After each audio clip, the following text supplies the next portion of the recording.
Hello everyone and welcome to another modern video. We're here today with a deck that I would consider to be one of Modern's best toolbox decks and something that I think a lot of people are sleeping on. I was first exposed to this deck just around Christmas of last year when I was playing against one of the creators of it, Davius, who I'll link to his channel and his Twitch down below in the description. I was against him playing, I believe, a 4-colour Soul Herder deck, and he was playing this. We ended up playing an exceptionally grindy good game where we got talking about it and he showed it to me. It's been something that I've been playing around with for about 3 or 4 months now, just picking it up every now and then, running it through a league, just getting a feel for the deck. And I've come to realise that I think it is the best toolbox deck that is being slept on at the moment. The deck is called Enigmatic Incarnation, 4-colour, 5-colour, whatever you like to call it. We haven't got a better name for it yet, like Ponza or anything of the sort, because it's built around this card here, Enigmatic Incarnation. It's a 2-in Simic, 4-mana enchantment that says, at the beginning of your end step, you may sacrifice another enchantment. If you do, search your library for a creature card with converted mana cost equal to 1 plus the sacrificed enchantment's converted mana cost. Put that card onto the battlefield and then shuffle your library. So, we are a Yorion deck to facilitate the need to have a critical mass of enchantments as well as creatures. So I'll go through the enchantments first and sort of weave in the creatures as we go through. Because we're a Yorion deck playing 29 lands, built predominantly base green using Utopia Sprawls, Birds of Paradise and Abundant Growth. Because of that, we're playing a full play set of Prismatic Vista and all of our fetch lands are green base, fetching all with the option to fetch other colours. We're playing one Triome, which is the Jeskai one, because invariably we're going to be fetching a basic forest very early on. So the second fetch, if we want to, or maybe third later on, we want to be able to get the Jeskai colours, which are predominantly what we are. We're green, we're sort of Jeskai, base green, and then with a very light black splash for Brain Maggot, Lurrus, Ixalar Jailer, Plague Engineer, and Fulminator Mage. Although, as you'll see as we sort of go through the games, that we don't really want to be casting these cards, we want to be tutoring them up. So, we're focusing around the 2 and 3 mana slot. As such, our enchantments, which we've got 13 here, 13 total, 2 Birds of Paradise, 11 enchantments, 4 Utopia Sprawl, 4 Abundant Growth, 1 On Thin Ice, and 2 Seal of Fire. The Sprawl and Growth obviously are there for mana fixing and mana acceleration, but they also serve a late game purpose in being able to be sacked to our 2-mana creatures. Brain Maggot, which is very good because it's an enchantment creature itself. You'll often be in a situation where you might have a 1-drop, but no way to get to 3 through a tutor chain.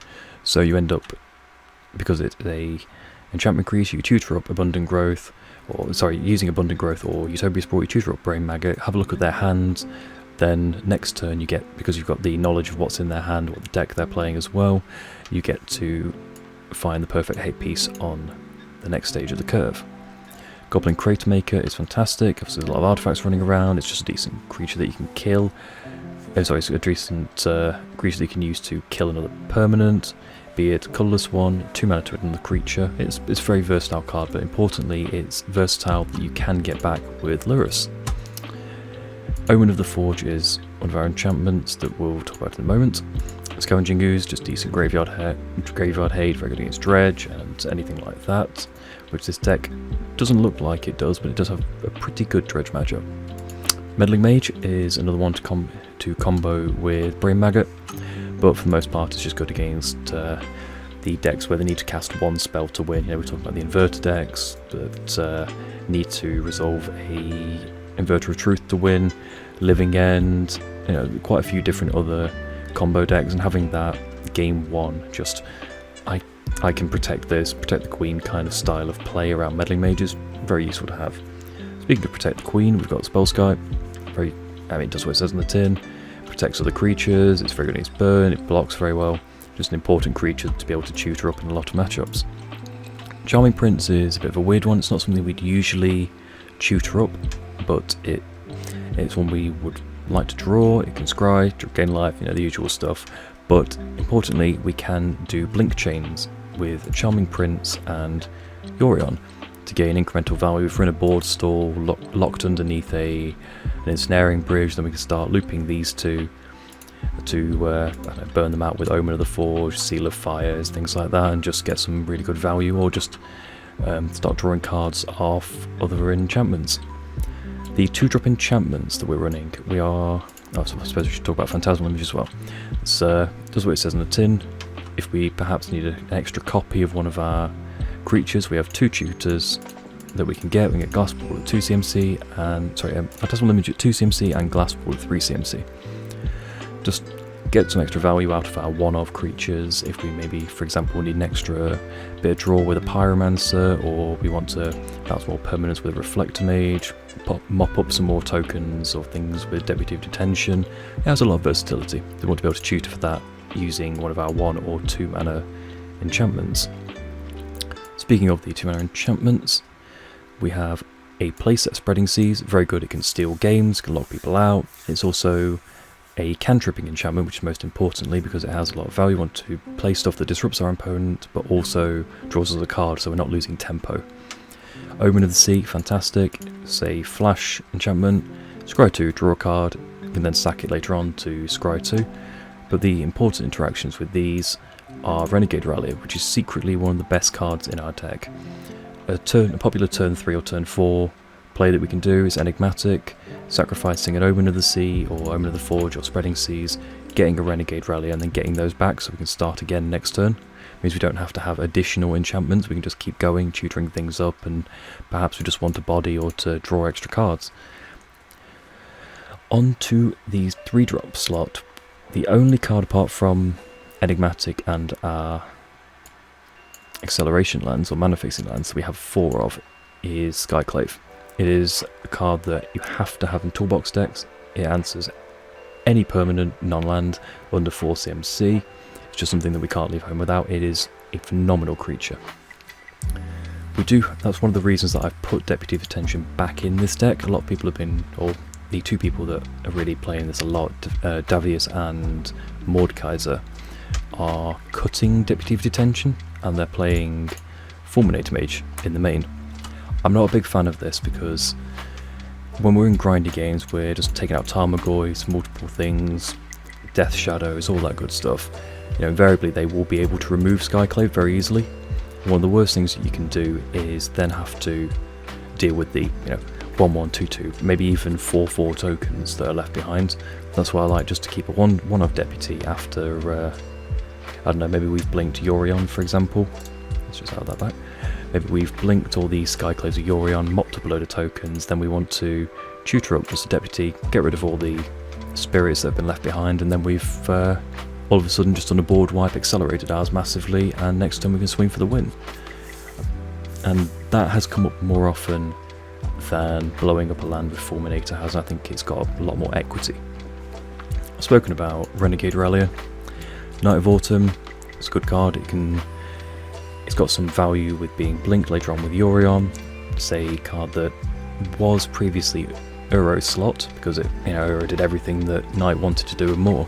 It was a card that can close out a game quickly as a 4/3 beta. It's a pretty good tutor target in the sort of like matchups where he gets burn, prowess, Death Shadow, he just gains some life. Overall, I like it. Fantastic to be blinked with Yorion. Lurrus is one of the other more important cards in the deck. It has some very cute little interactions with your enchantments on end step. If you've got some extra mana, you can sacrifice one of the omens, get Lurrus, hold priority, and then flash them back in. So you've not really lost anything that way. So it functions like a Renegade Rally if you've got the extra mana, but then next turn you get to really start to go deeper, if you lose creatures or anything like that. Just very good play. That's why we've got 2 of them in the deck. Teferi, because the card's just stupid, isn't it? It's a very good planeswalker. It means that we can start to execute our game plan without being interrupted as much as possible. Because as you can imagine, being a card or being a deck that centers around a singular card means we are quite soft to heavy control. We can fight through most things, but heavy control decks that are just never tapping out, we can struggle with those. Reflector Mage, in the same way as Deputy of Detention, it's just a good card. It allows us to potentially, and it's one of the more common things that we will be cloning with Phantasmal Image or Glasspool Mimic. It's something that we can bounce a problematic permanent that we can't attack through, can't hit with Skyclave, Apparition, and then just attack. It's fantastic. Spyro for the card draw and go wide aspect of it.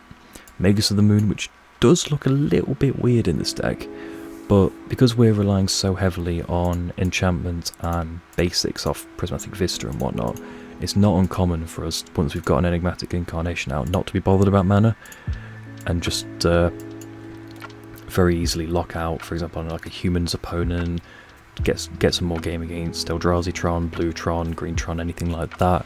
And the Greedy deck is also a fantastic tool for us to use against Dredge. So that is the main board. In the side, this is where a lot of lists will radically differ. Obviously, one of the slots is dedicated to Yorion. We're playing 3 Veil of Summer, which is obviously to respect the counter matchup. We're not as soft to direct discard in the form of Thoughtseize and Inquisition as a lot of other combo decks or toolbox decks.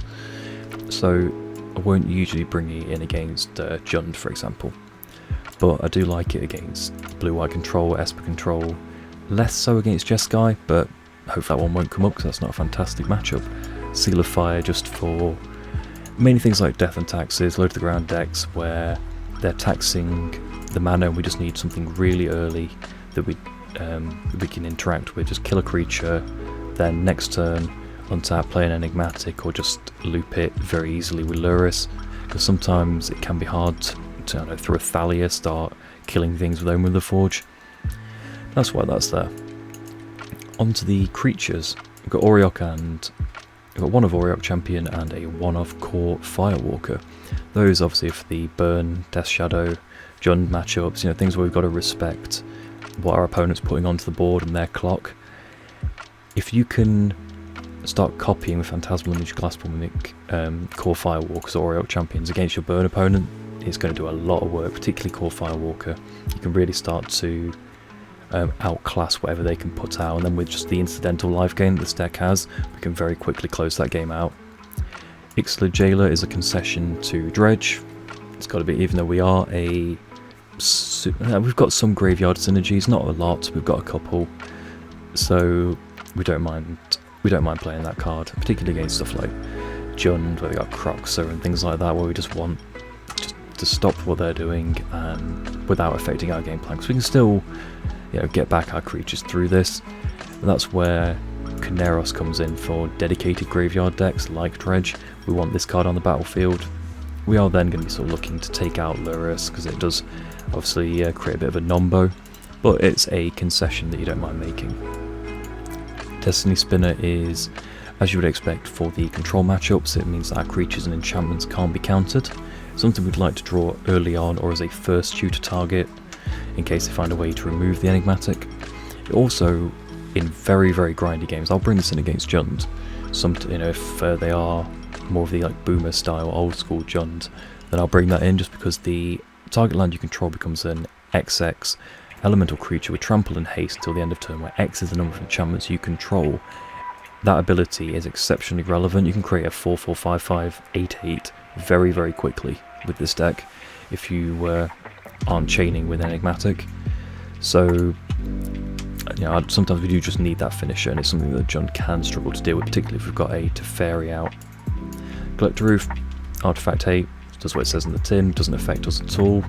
Fulminator, looking at the Tron matchup again, Amulet Titan, things like that. In the same vein, we've got Eidolon of Rhetoric for Storm, combo, usual stuff, and Plague Engineer. Usually it's pretty good against the smaller creature decks. We'll bring it in if we're going to be killing a lot of things with Skyclave, shrink the tokens, good against elves, humans, usual stuff. So, with that out of the way and way over my hoped of 5-minute deck tech, but got a lot to talk about, I will see you again for match number 1. Welcome back everyone, with match number 1 against Kano Yugoro. We're going to reveal Yorion as our companion, and say good luck, have fun to our opponent, and honestly, it's a pretty good hand. We get to I'd prefer if this was a Utopia Sprawl or Abundant Growth, but it's a concession that has to be made. It means we can go for a basic forest, play out Birds of Paradise, then next turn flash in Omen of the Sea after playing probably Windswept Heath or Misty. I like this hand. The opponent hasn't revealed a companion themselves, which is quite good. We're lucky and wanting not to see any lures or anything like that. So we'll get a snow-covered forest here, lead on Birds of Paradise, and say go. So now we're just going to be digging to Enigmatic Incarnation, and the opponent reveals Verdant Catacombs, fetches straight away, and what we're going to get. So instantly thinking Rock, Jund, Dredge, but Overgrown Tomb, Fatal Push. That's definitely a Rock or Jund start if I've ever seen one. So we found a Utopia Sprawl. We want to be able to get the Bant colours here. So I'm going to get a Temple Garden, shock that in, and put the Utopia Sprawl onto the forest, naming blue. I'll say go, on the end step I'll flash in an Omen of the Sea, or if they play Thoughtseize or Inquisition, I'll maybe look to hide some information. Then we get to see, are they Rock or are they Jund? This is just, so Bloodstained Mire, probably going to be Jund. It's usually quite a good matchup for our deck. So we see a Tarmogoyf. Can't kill that with a Seal of Fire, and we probably are going to make it quite large once we start to put enchantments, Seal of Fire, things like that into the graveyard. We find a Skyclave Apparition. So we'll put both of these to the top. We'll get a snow-covered Plains with the Windswept Heath.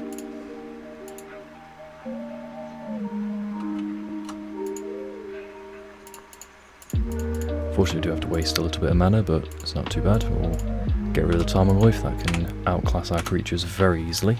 And we'll say go to our opponent.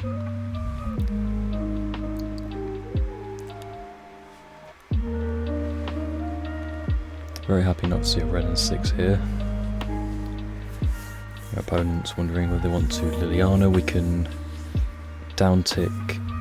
If they downtick Liliana here, get rid of our Skyclave, then we can quite easily kill it with a Seal of Fire. Maybe we target the Tarmogoyf itself. Yep, there's the Liliana. I'm probably going to see the downtick here. That's fine. They get a 2-2. Okay, so we found an Enigmatic here, so what we can do is, off this we can fetch a Stomping Ground. Ideally I'd like to get the Triome, but I want to double spell, so I want to play the Enigmatic off these 4 lands, whilst also killing Liliana. I don't want to waste a Skyclave on a Liliana when we can kill it here. So, shocking a Stomping Ground. Play a Seal of Fire, kill Liliana, and we'll get an Enigmatic down. Now I want to get some value. They are a Maelstrom Pulse and Assassin's Trophy deck, so I want to ensure that we don't sort of, if they untap Assassin's Trophy Incarnation, then we don't, sort of just lose a lot of value. So I'm going to get an Omen of the Sea back with a Renegade Rallier. Dig a little bit deeper, draw some cards, get some card advantage going, and also chump this illusion if we need to. We've got all our colours except for black here, so I'm not wanting either of those. Utopia Sprawl's not bad. I can turn that into a 2-drop.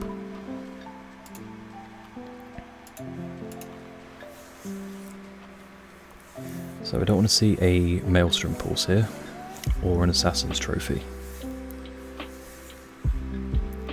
5 cards from our opponent, they're going straight to combat.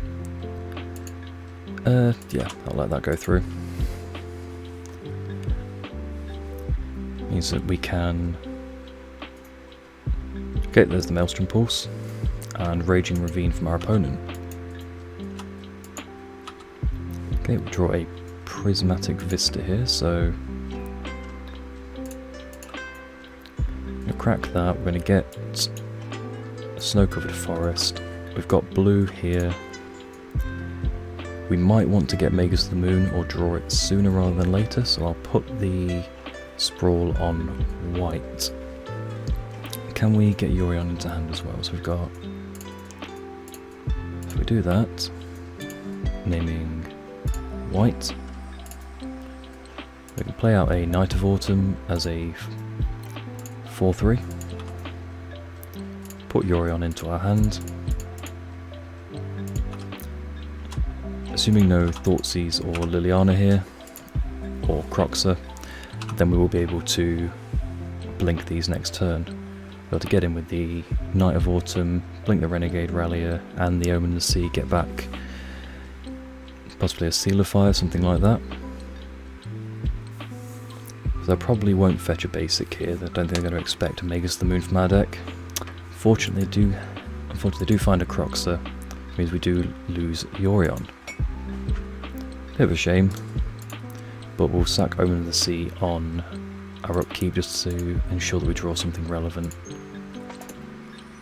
We've got to use blue, we've got plenty of white, so I'll use the plains. Okay, so I'm going to bottom the island, top the Spreading Seas, as that's an answer to Raging Ravine. Unfortunately we can't play it this turn, but as we've got white, there we go, so let's just get in. Let's go face. I think we'll go with both. Force them to chump block with the illusion. Yep, that's a pretty good trade for them.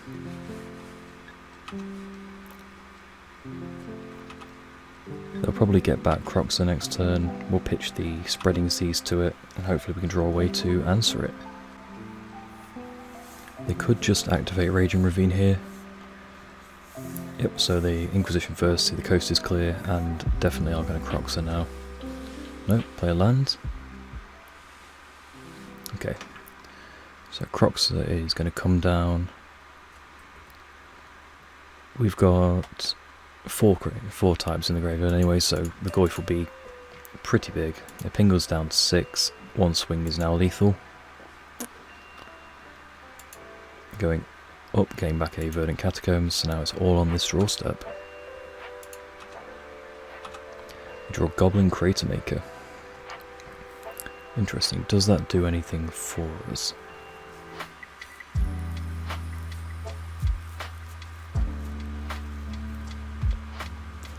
We could attack into the Croxer, then play Goblin Crater Maker and kill it. I think it's something that we're incentivized to do.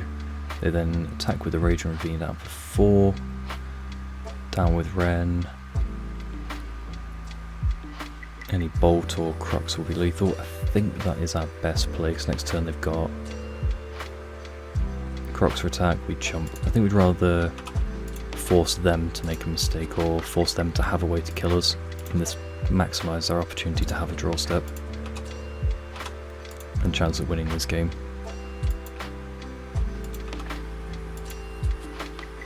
The Croxer takes 4.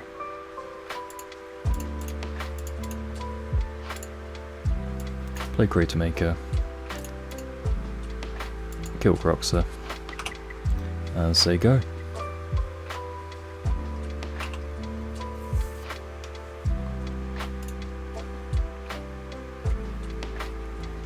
So Bolt would do it, a second Ren, would have to fetch Shock, or fetch Get. Okay, so they could, if they've got another Ren, then they can kill us here. That was what they're going up to get back the Verdant Catacombs. If they fetch, then Seal of Fire is lethal, so as well as Omen of the Forge.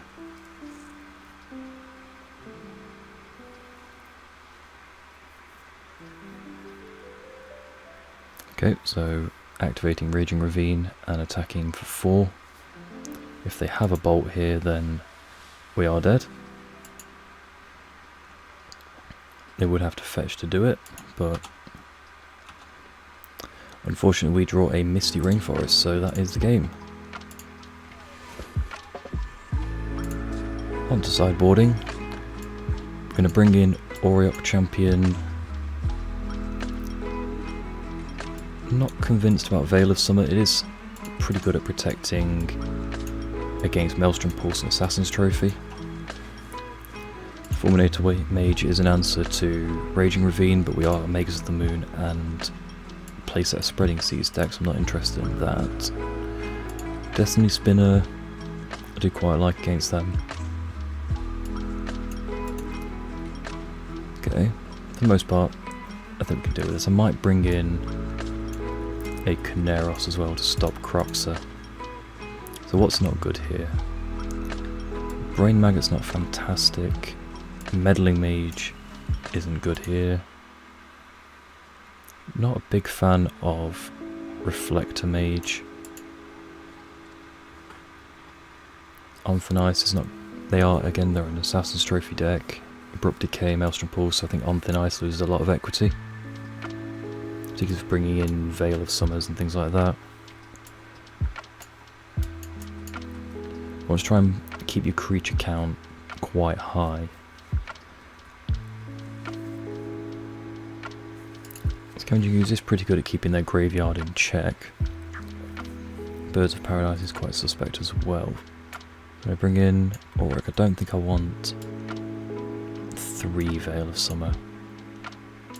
Deputy.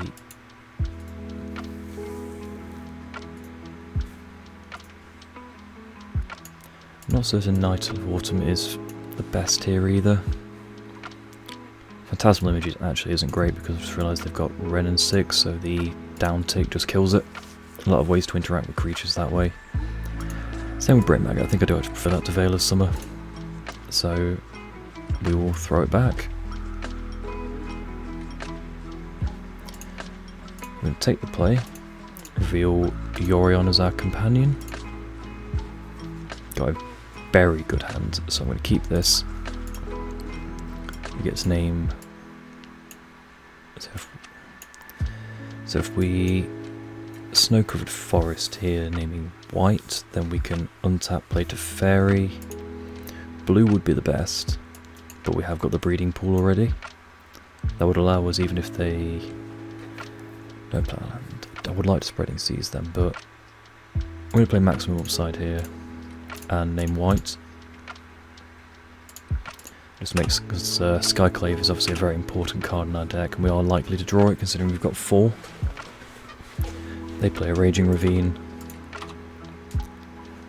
I think the temptation just to mess with their mana is a little bit too high here, so I'm going to shock in a Breeding Pool. I'm going to save the green in case we draw in one of our green 1-drops.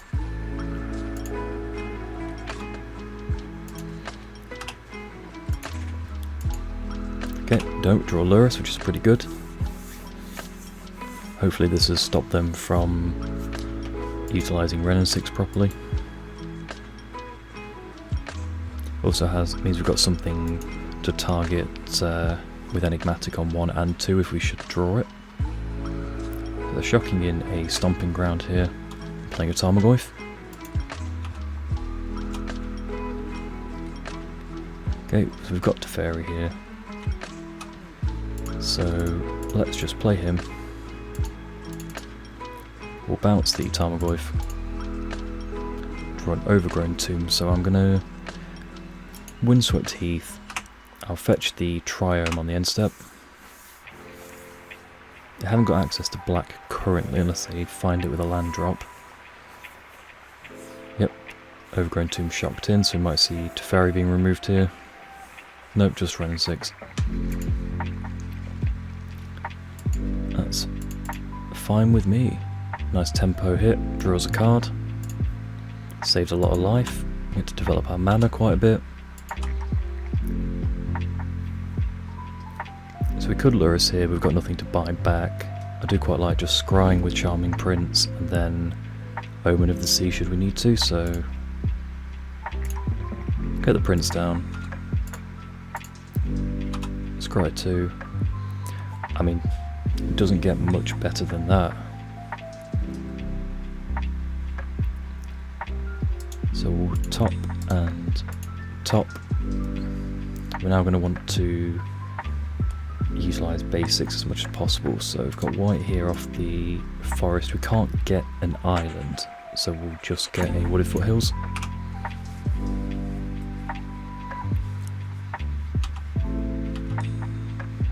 It's important that we don't fetch on end step, shuffle away both those cards.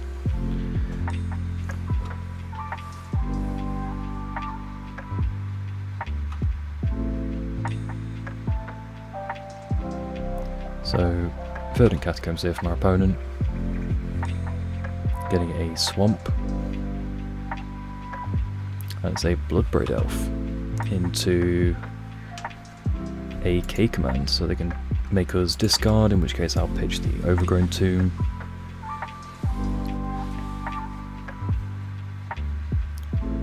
Yep, so 2 to the Prince, pitch the Overgrown Tomb. Get in for 3 with a Bloodbraid Elf. Hopefully that will be their last attack. I'm going to flash in the Omen of the Sea on end step. Go top with the Magus, top with the Enigmatic, draw Magus for turn. So what we're going to do here,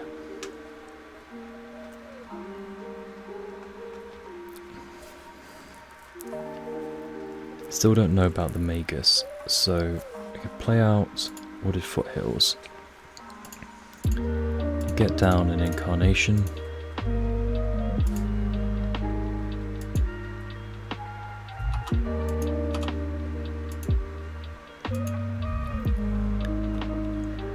and we need to find a way to deal with what they've got going on. So I might Omen of the Sea Rallier as a blocker. Plays quite nicely into what we've got. Lurrus is fine. I want to make sure we can cast stuff next turn. So we'll get Temple Garden. Okay. So we're going to Omen of the Sea here. Also, not going to sack the Utopia Sprawl, just because one would be wanting to get Auriarch, and Liliana would then get us. So let's get Skyclave, target Ren 6, chump block the Bloodbraid Elf. Hopefully they'll just be forced to try and deal with what we've got going on, and then we can untap play a Magus.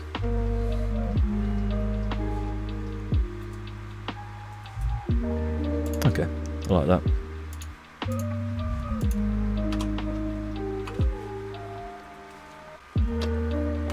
Okay, Bloodstained Mire from our opponent.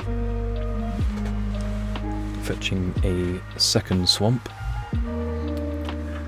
Okay, Fatal Push on the Skyclave.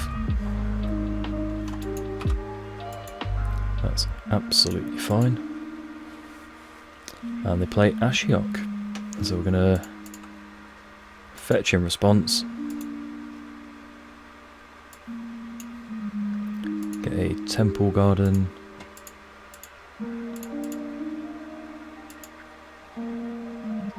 I've got the white for Lurrus. I'll then get a... We've got red, so I'll just get a basic forest.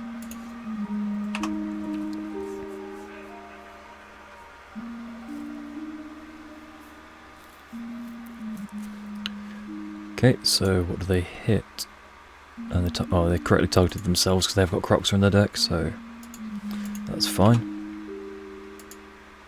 So we can cut them off the Tarmogoyf in hand. Get a Stomping Ground. We can put Yorion into hand, which is not fantastic. We can't buy back anything with Lurrus.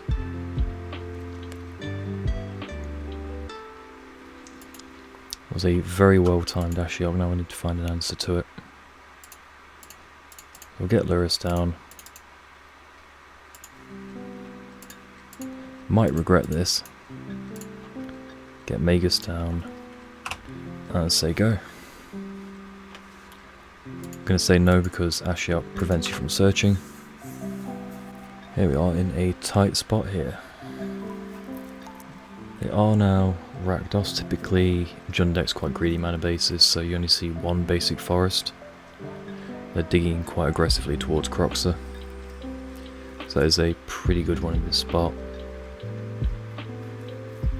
It's the Overgrown Tomb. Oh sorry, Blood Crypt actually. So they found Croxer. So now we need to find a Skyclave Apparition. If they attack here, then obviously we're down to 6, which isn't fantastic. Can we double here? So we can play 1, 2, sacrifice it, buy it back, kill Ashiok. Then we can tutor up Kneros from Spreading Seas, which will enable us to shut down Croxer, which means I'd have to have a removal spell and a way to... Yeah, okay. So let's... The other way we could do it is we could just kill their creatures. So let's do that. Ashiok is the safest play. If they have exactly Fatal Push, then this line doesn't work. And we can start doing this next turn, so I think we just target Ashiok.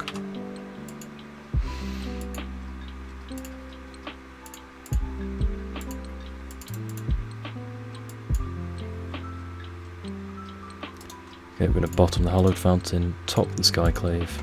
Not that it matters, because we're going to be shuffling it away with Enigmatic.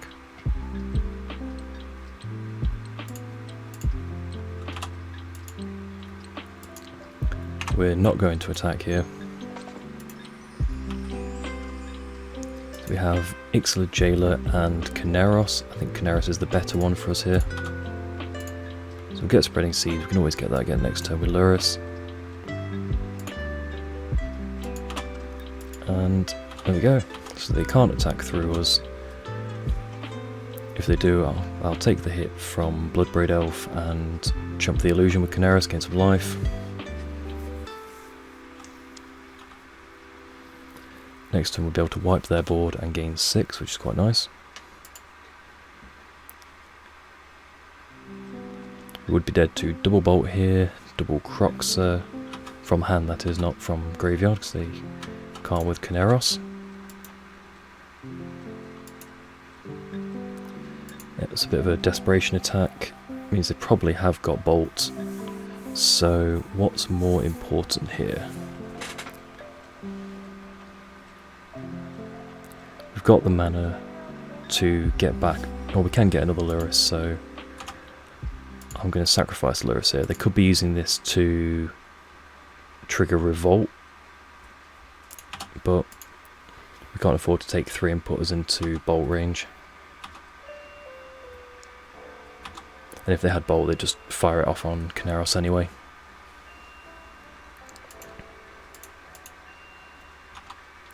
So, what do we draw?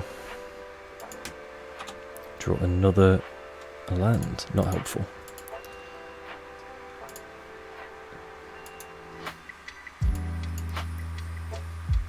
So we'll put Yorion into hand here.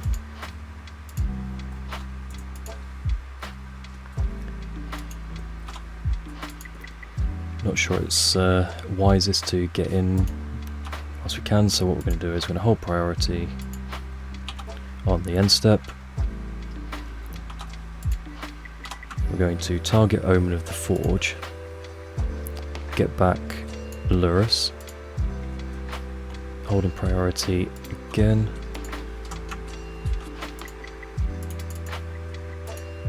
Oh sorry, yes of course we can't do that with Kneros. Not ideal.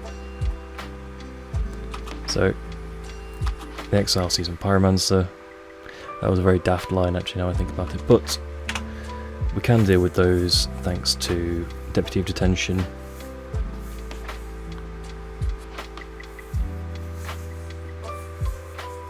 And opponent concedes. Probably for the best because we punted that one quite heavily. Again, there's a lot of intricate lines with this deck, but that one was a rookie mistake. They are probably going to respect Magus the Moon a little bit more now, which might, I think, probably bring in Ixalig Jailer as well.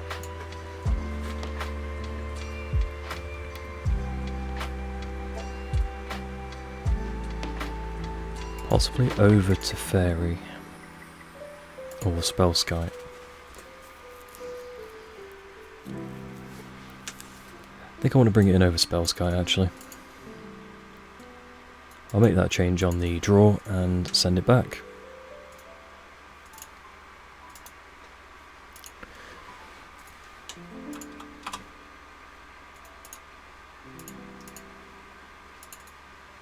Okay, not a great hand, not a bad hand. You get to hold up Veil for any interaction. We can get our colours pretty easily.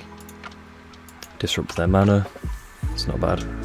Skyclave is the most important card in the matchup, but okay. So I've just drawn home, and with that I do want to hold up a Veil of Summer without telegraphing it, so I'll play Wooded Foothills. If they don't discard, then I'll fetch the Jeskai Trio. If they do, then I'll fetch probably Sacred Foundry. And then we can get... Okay, so we'll have to get Wooded Foothills, unfortunately. Not Wooded Foothills, sorry, yeah, using Wooded Foothills we'll have to get Stomping Ground, unfortunately. What an obnoxious card this is. They really should ban Veil of Summer, I'm firmly of that opinion, but hey ho.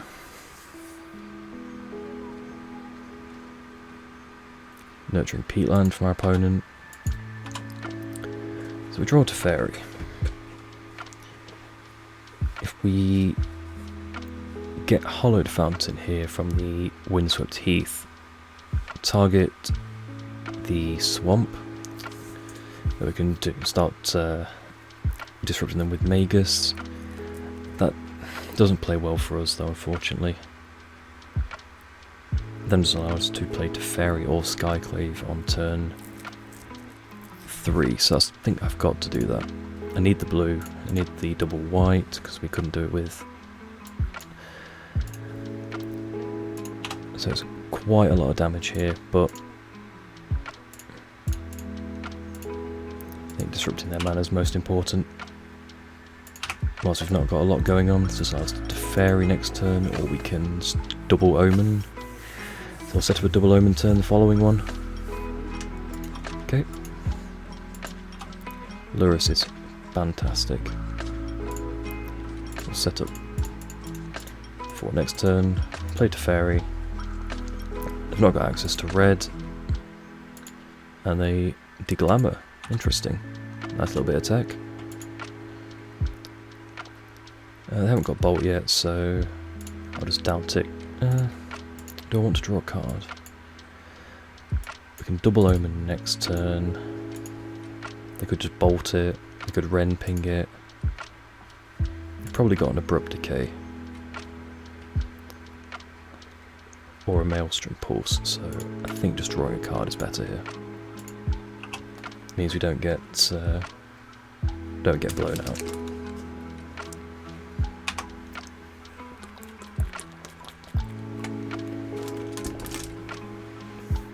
Okay, Liliana.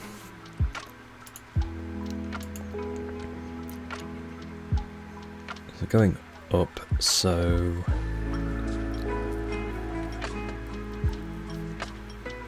probably discard one of these Omens. We'll just Skyclave next turn. Hoping to draw a tap land. No. Okay, so we could double spell. So what we could do is put in. We've played both the Omens on the end step. We could just play around quite nicely. It means we get to choose what we discard to Liliana, ping her down. I think it's better just to Charming Prince and Scavenging Ooze. Put some pressure down.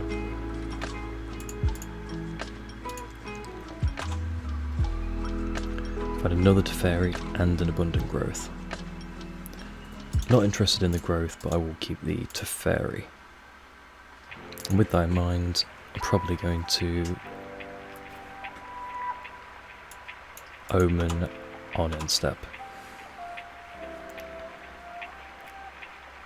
Can't Croxer next turn, then we can untap, play out Scavengers, eat the Croxer, kill Liliana. Yeah, I like that.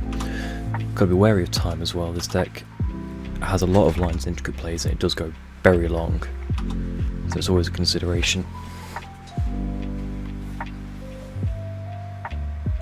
Okay, so the Fatal Push there.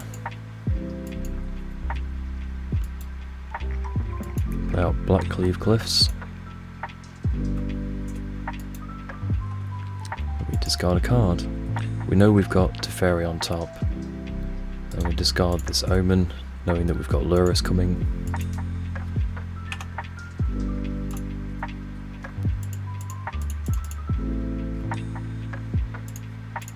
Ping Liliana down. More Teferi that we knew about. I think now I am going to play. So if they play a red source, if we kill that fetch land and get back Croxer, let's just get rid of Croxer out of their graveyard now. Gain some life. As they go. Yep, so down to Liliana.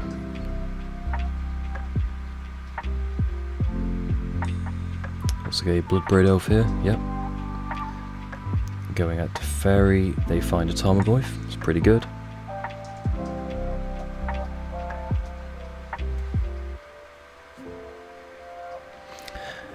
Can't cast it through to Fairy, unfortunately. Such an obnoxious card. So Spreading Seas for our opponent. So for us, and now we can Skyclave the Liliana. You can take them off red with Spreading Seas. Not a huge fan of that.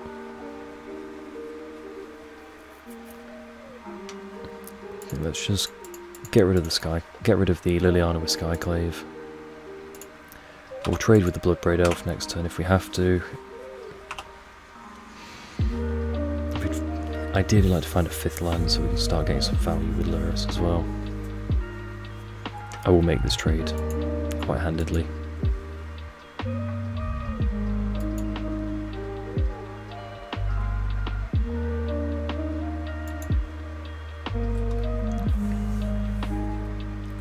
Okay, K command for our opponent. We'll get rid of the Spreading Seas. It's a pretty good top deck from them. Do get an illusion, which is quite nice for them, but just find an untapped land. Perfect. So we can play out Lurrus using these. Can then Omen, or I think Spreading Seas would be better, cut them off red. And next turn we can start to, yeah, I like that, get an extra draw, insulates us against Croxer off the top. Perfect. So I'll take 6 if they swing out and don't find anything off the top.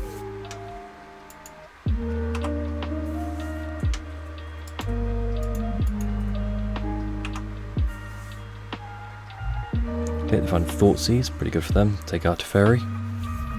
Down to 17, 1 card in hand. Again, I will take this.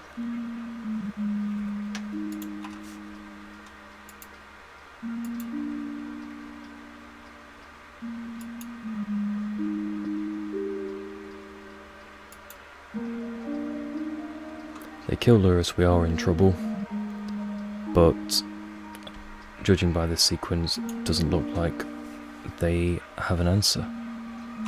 Fantastic.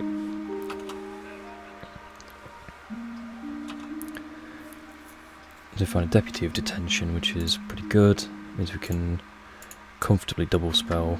If we get a snow-covered forest that will allow us to use the Scavenging Ooze to outgrow the Bloodbraid Elf.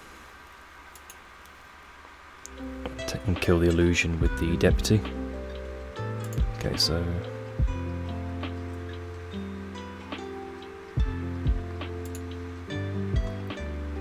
we're gaining 3 from this attack with Lurrus, so I think we are incentivized to play it pre-combat.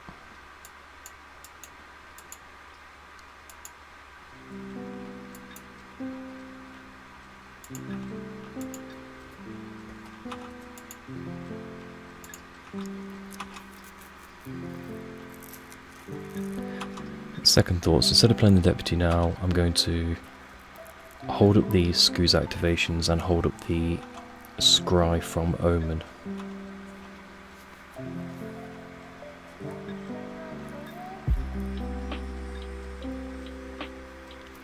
So, another Unravel the Aether for our opponent. They've now got access to red.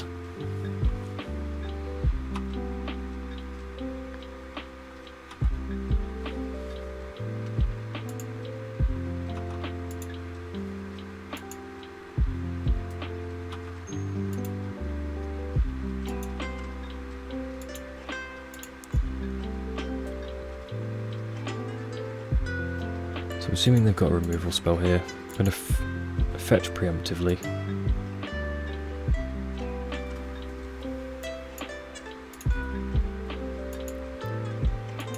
And then go to blocks.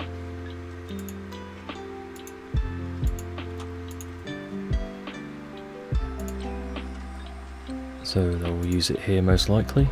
We'll target the Skyclave as we can't get that back. You might need to get back the Prince next turn. Okay.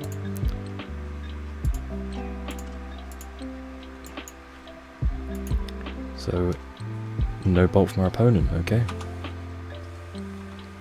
Down to 3, sorry, take 3 down to 7.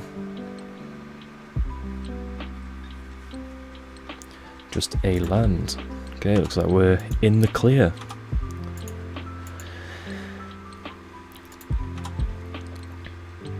Prismatic Vista, not ideal. So we're gonna start with an Omen of the Sea.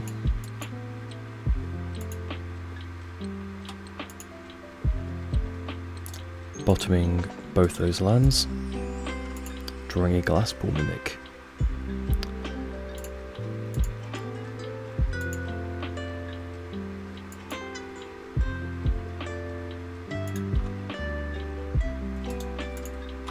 Just going to get in with both.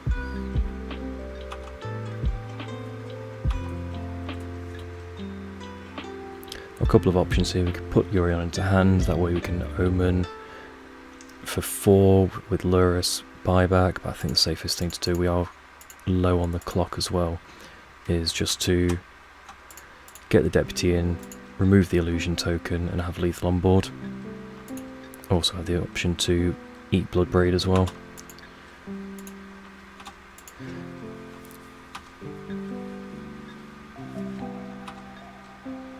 Down to 6 from our opponent.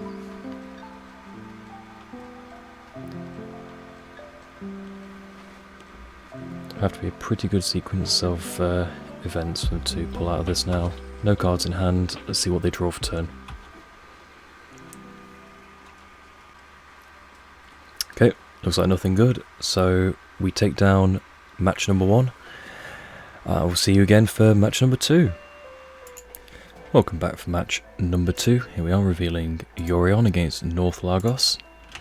Gonna say good luck, have fun to our opponent. An interesting hand. Double Lurrus isn't fantastic, but got Misty Rainforest, we can go get probably double white, so Temple Garden, put an Abundant Growth on it, untap, play Spreading Seas. It's a lot of life to do it, but with the Lurruses I think it's quite a good sequence of play. Haven't got anything to buy back with Lurrus as of yet, but you never know what's going to happen.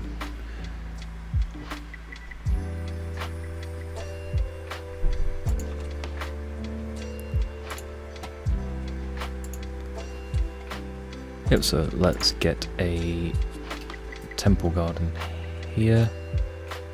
Yeah, go with the Temple Garden. Abundant Growth on top of it. We draw a Renegade Rally. I would like to have drawn a land, but we've got a Draw Step and Spreading Seas. Okay, so we are against Amulet Titan.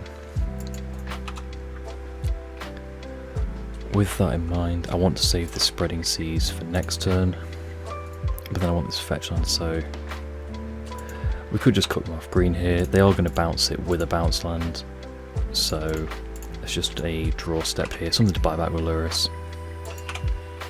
Then next turn we can Skyclave the Amulet. Okay, Gruul Turf bounces the Forest. We're going to play Dryad here. With Sousa, that's far worse. So, Gruul Turf again.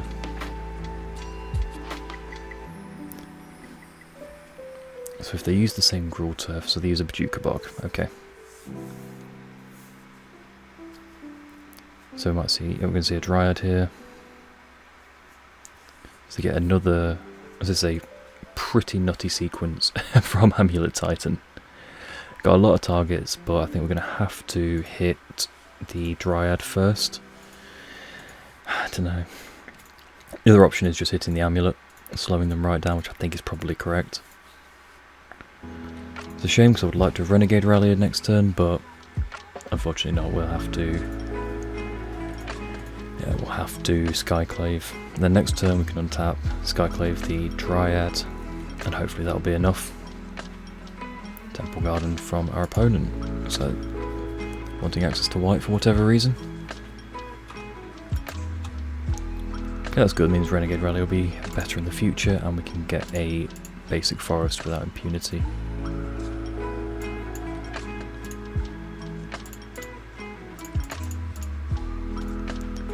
So let's hit the Amulet, slow them right down, and hope that's going to be enough.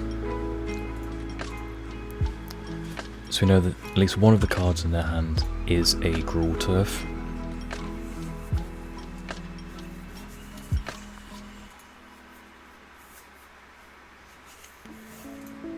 Okay, just getting in for 2, I'm going to take that. I'm not going to chump block and give them a 1-1.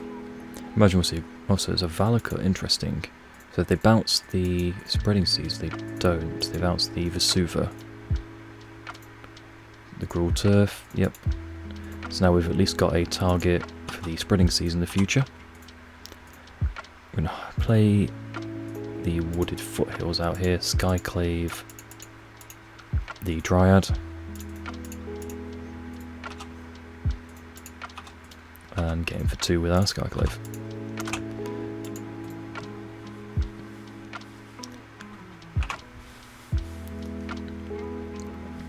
So hopefully we don't see an Amulet into bounce land into Titan. That would be fairly awful. Or just Titan. That would be pretty bad. Yep, so they are getting a Titan.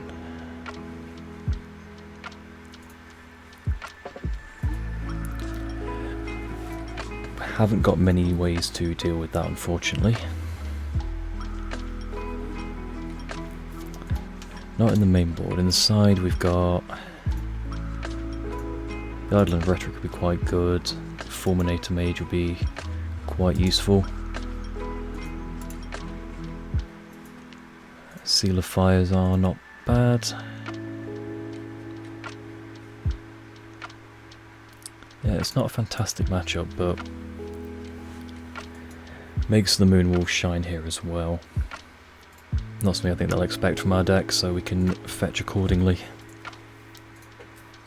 The opponent is thinking long and hard here.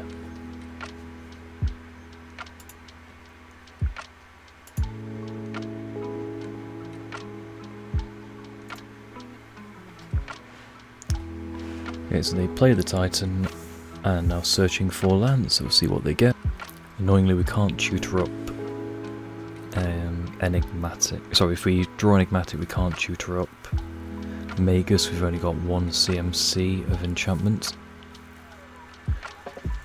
Okay, so they get Simic Growth Chamber, bouncing back Vesuva, and then Teleria West playing out the Secure Tribe Scout. So we'll fetch the Jeskai Triome here.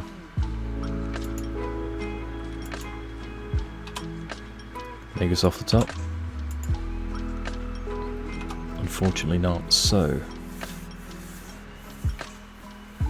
now we've got a couple of options. Without the Dryad, they can't kill us with Valakut. If we get back Spreading Seas, they can do quite a lot of work just getting a Titan into play.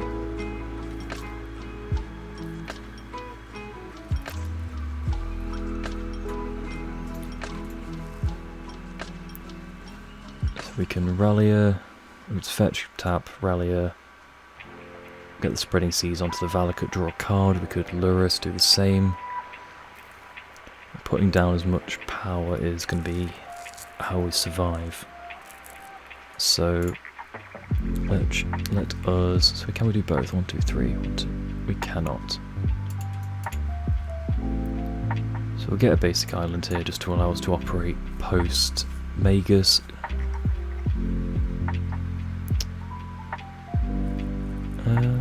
Apparently, have we? I've got it in hand. Of course we do. So in that case, we'll just get another forest, I think.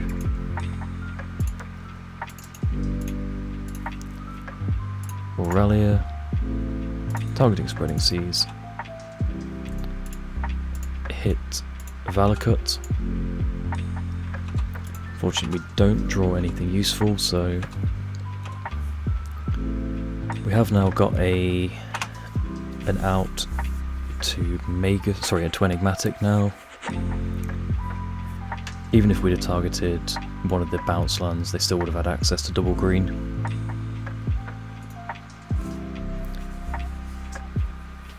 This does mean Dryad doesn't do a lot at the moment. Unless there's the Dryad here, attack, that will be 6. So yeah, we will be dead to Dryad getting 2 more Valakuts. We know one of their cards in hand is Vesuva. Apart from that, 2 unknowns.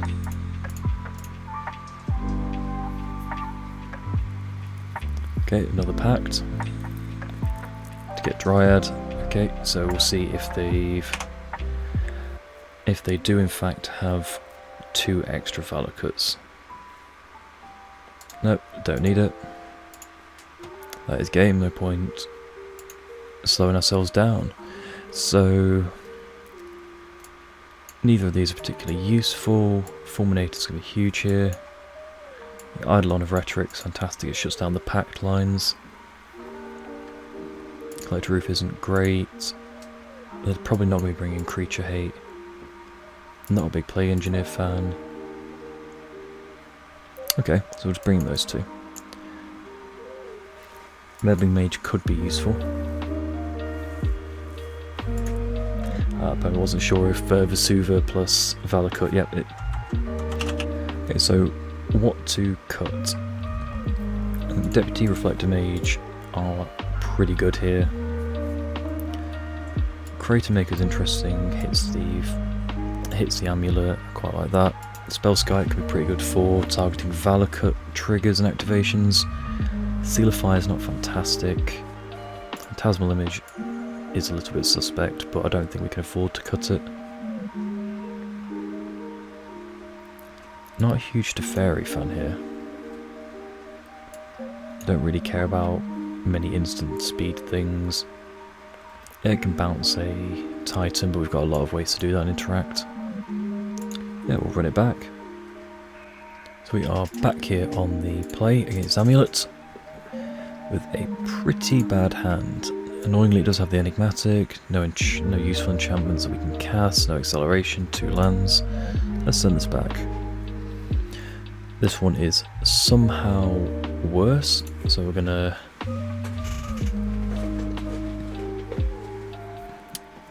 Yeah, so we're gonna have to ship this one back and get a 5. Just think my message here didn't show up.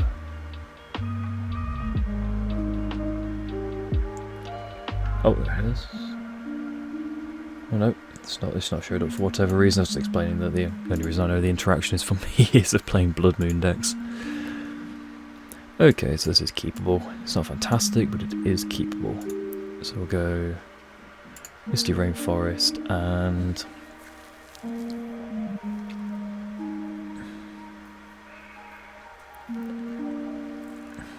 I think we've got to...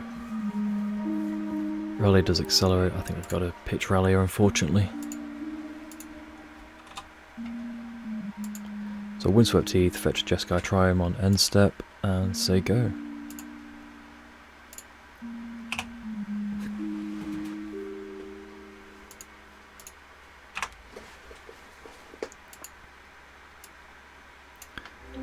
Okay, they have the Amulet. It did keep 7, so only slightly terrifying when Amulet does that. We've got the Triome here. Spellskite, not really where we want to be. Okay, it's a slightly slower hand. The Explore into Double Forest.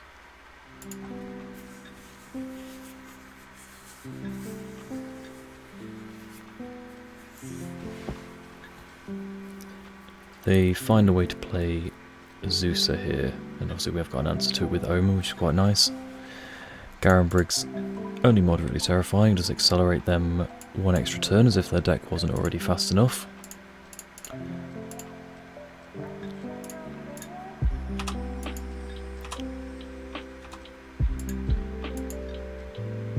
going to get a Hollowed Fountain here, and we're going to take out the Amulet. Oh, sorry, Temple Garden. Not Hollowed Fountain, we're going to get a Temple Garden.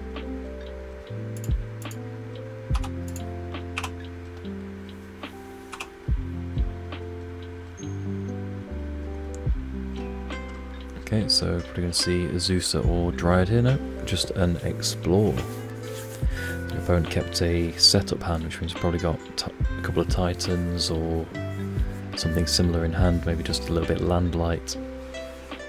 Can't say I'm too experienced on the playing side of Amulet, but I've certainly played against it a lot. Okay, so Teleria West, so they have got the mana for it next turn.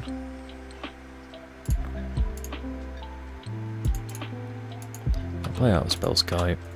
This mulligan really hurting us here. If they find a way to activate Valakut, at least we can keep a couple of the targets pointing towards Spellskite, but at least without the Amulet then we're not dead this turn. Deputy off the top would be quite nice. But all in all, I don't think we're long for this world. So they can bounce Teleria West. Next turn they'll be able to tutor for Dryad, find Dryad, swing in with Titan, and kill us then. Deep Joy. Can we scry and play Deputy? We cannot, so we've got to hope here. Okay. This is a bit of a feel bad, but we are going to have to bounce Primeval Titan here. Draw yet another land. Are flooding pretty heavily. We've got 4 non-land permanents out on the battlefield. So we've got 1, 2, 3, 4, 5, 6, 8. We've only got 19 lands left out of 66 cards, so there are better spots to be in, but at least now if they want to transmute, then they can't play Dryad in the same turn. All in all, I think this game is very over. Okay, so they're going to Tracker after...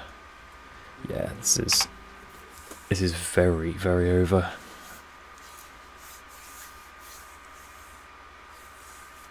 I think we have to draw Enigmatic this exact turn.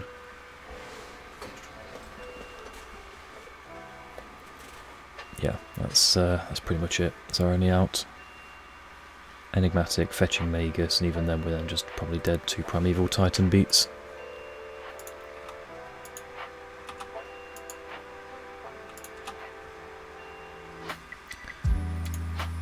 Okay, I'm just going to start thinning the deck. Not sure it matters, but...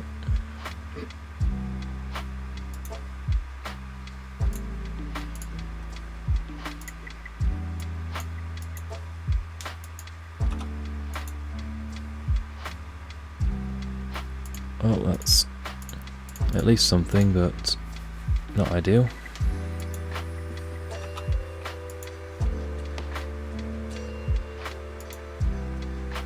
Have to be, well, I suppose we're not, at least we're not dead to Dryad now.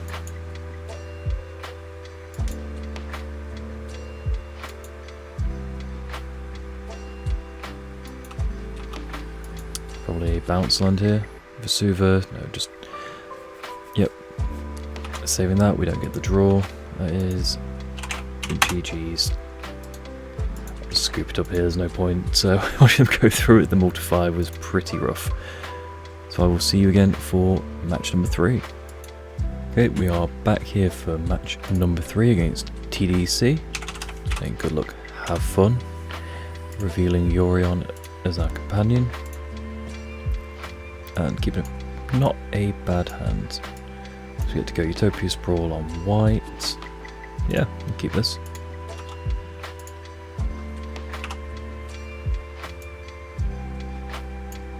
Okay, Seachrome Coast from our opponent, instantly thinking... so into Serum Visions. So this would have been a typical Ad Nauseum start.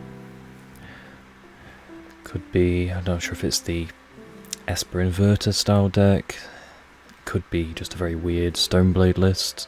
Typically they don't tend to play Serum Visions, they more favour Opt for instant speed. But opponent goes top.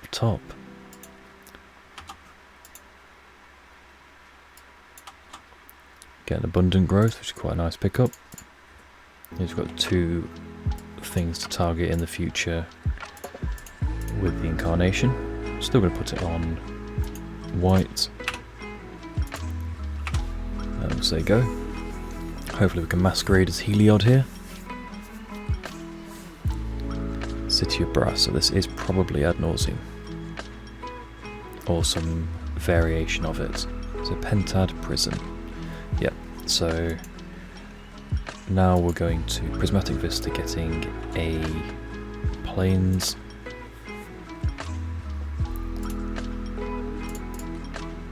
Just slow us down by a turn, but can't allow them to untap with that much mana. Not while we've got an opportunity to disrupt them. Still very much do look like Heliod, so could be at least confusing to our opponent.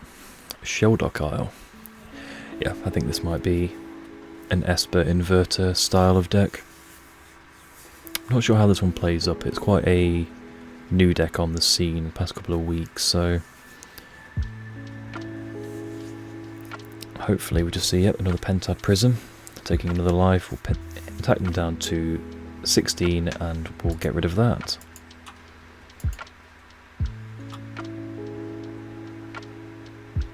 So we can shock in a Sacred Foundry, put an Abundant Growth on it, and then take out the Prism, which I think is something that I want to do. I'm not sure life total matters too much against this deck, but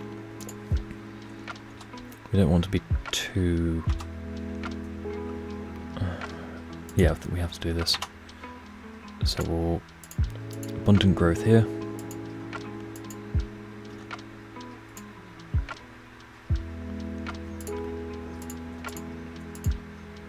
And hit the Pentad Prism again.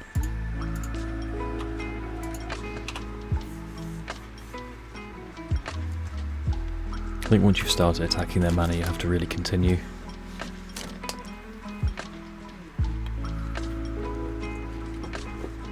Next turn we can probably get a Magus here and lock them out of mana quite thoroughly. We sort our own mana out the turn after using Omen. I suppose we can't get Omen. We can Enigmatic Incarnation, getting probably Brain Maggot actually. See what's going on in there, disrupting them as they're going to play the Phyrexian Unlife. Yeah, we have got many ways to deal with that, so that's not too worrisome at the moment. Spreading Seas. I do just kind of want to see what is going on over there. So we're going to attack for 4 down to 11.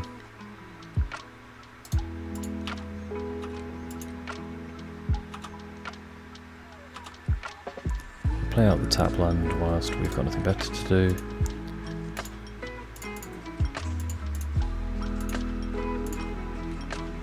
Play out Enigmatic Incarnation.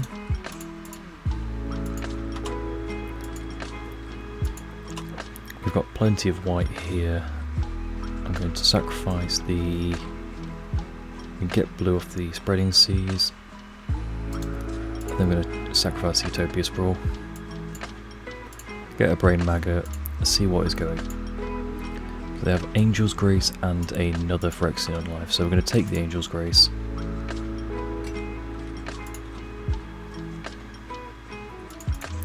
Leaving them with an Unlife in hand. We've got a Deputy to clean up both of them, should we need to. But for the most part, we'll be playing the Spreading Seas. Let's have a look. Yeah, so we can play out the Omen of the Forge, ping them, Spreading Seas, get Magus of the Moon. Then the following turn we'll be able to get Deputy of Detention.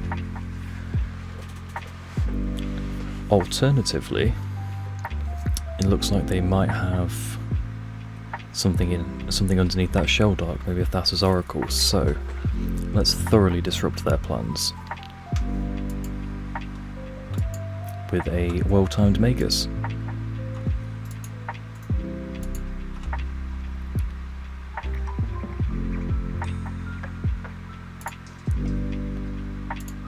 So let's get a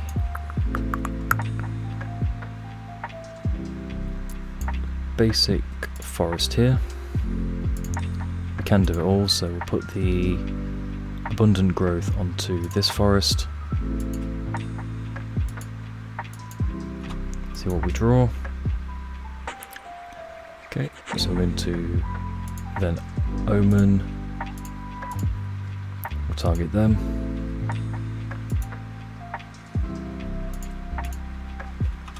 Certainly don't want to give them that Angel's Grace back.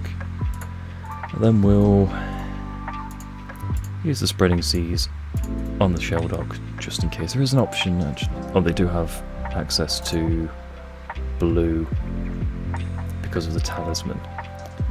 So instead I'm going to target...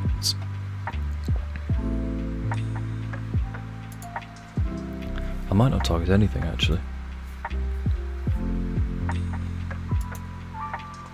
Yeah, I'm not going to target anything. I'm not going to give them access to double blue in case they have got a Thassa's Oracle in hand. But for the most part, this should be enough to lock out the game.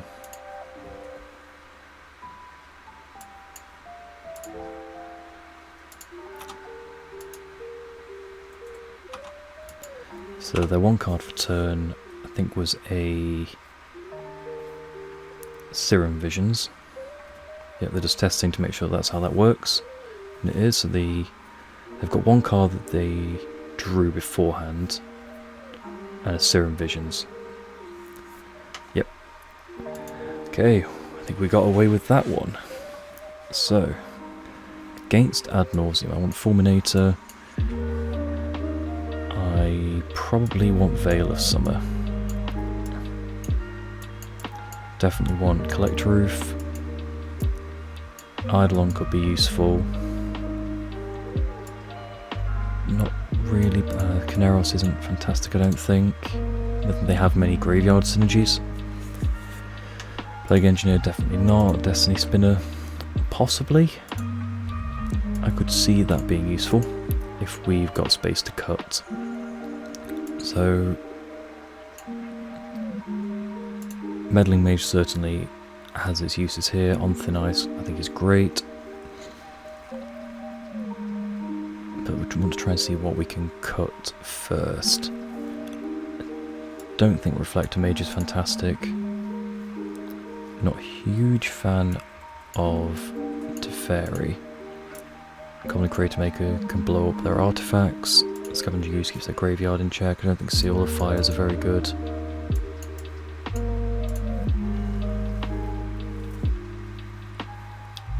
Same with Phantasmal Image, I think it's going to be a bit cute. Actually, I'd rather take Glasspool out. So let's do a check. So we're going to be bringing Oof over Mimic, Fulminator over Reflector Mage, probably the Veil of Summers over Seal and Teferi, although if we're keeping Teferi in, because that's the same thing really as Veil. Eidolons probably hurts us more, I think. Go up an Eidolon, I'm going to go down a Veil of Summer and down a Teferi and just see how that works. Although they can operate Angel's Grace at instant speeds, but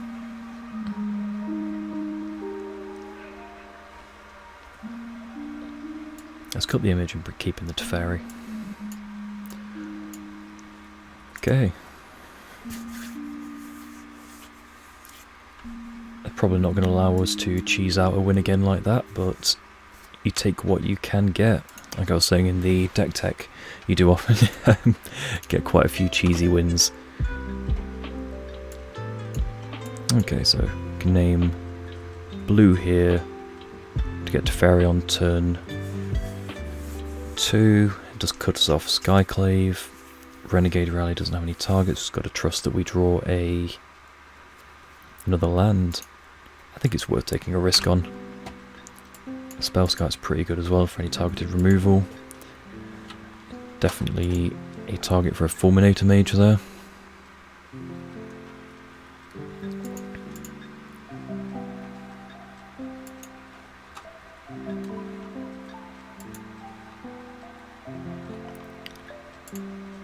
Not the best draw, but we'll stay on plan. Hopefully they just play like a Pentad Prism or something that we can bounce with Teferi.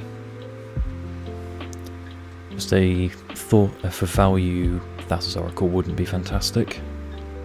But, okay. Blue and a white, looks like. Yep, Pentad Prism. So we can bounce that.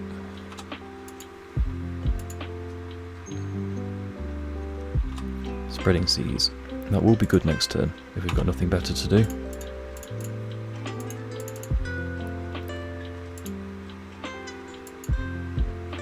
Hopefully no Force of Negation here. I'm not sure if it's something that they run, but they might not have wanted to use it or bring it in, following what they saw in game number 1.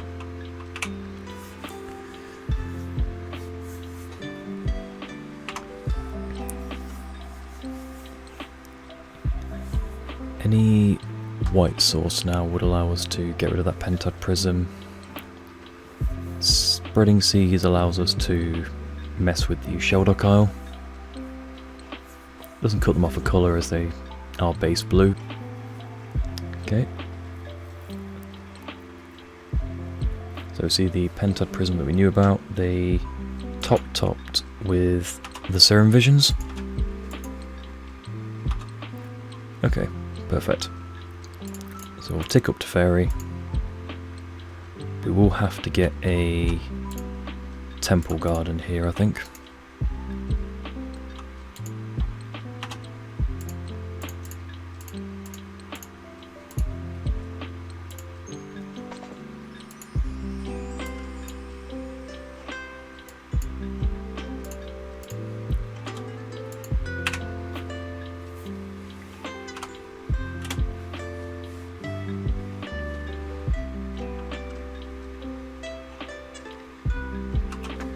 They untap here and we get to see what they've drawn into.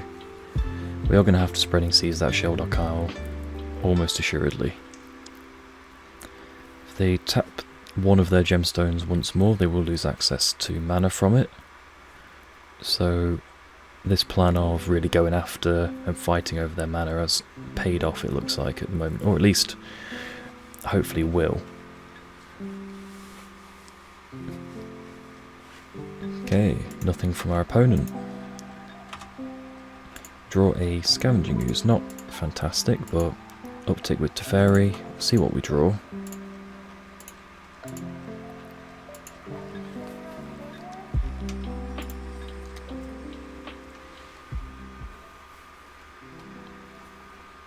Not sure if they have any way to interact with a Spreading Seas land, but we'll certainly find out. So we've got a choice of playing out a Birds of Paradise. The other option is we just play out Spell Sky. We could Omen of the Forge. That allows us to... We've got a 2-mana enchantment for Enigmatic anyway. We could just fix our mana, I think, with Birds of Paradise, and that's the safest play. Spell Sky to protect the Skyclave's fine, but they'll only be getting a 2-2, not a Pentad Prism, so I think just developing our mana is probably a bit better here. Colour fixes us, particularly if we're trying to go on the Magus plan.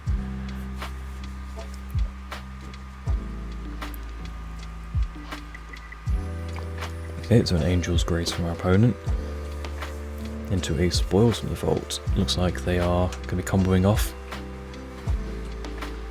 I'm going to let them do it. So they name Simian Spirit Guide as testament to our fallen friend. So let's have a look how dedicated they are.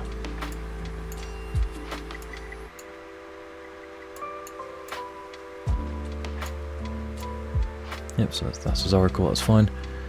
So they are Inverter here.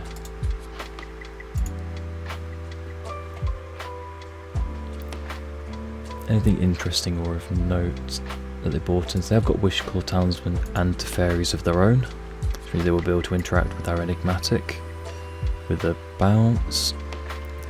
For the most part, it looks like they are pretty all in. They've got a backup Jace. Yeah, and with that, let's go on to sideboarding. Yeah, so we definitely want to prioritise the Eidolon of Rhetoric as well, after now we've seen they've got the backup Spoils of the Vault kill. I think we sideboarded correctly, but these Veil of Summers are a little bit worse than I initially thought, because they don't seem to have any counter magic. They may have had it in hand, but other than that, I'm not sure we've got anything else to actually bring in. I mean, it's just cycles, but is it better than just bringing back in the clones? And I'm not entirely certain they are, so I'm going to take them out. I think that was a mistake to bring them in game for game number 2. So we'll take the play, reveal Yorion. So we can really mess with their mana, but that's, as we saw in the previous game, not fantastic. We can't cast Lurrus, Skyclave. Yeah, we're going to send this one back. Okay, that's a lot better.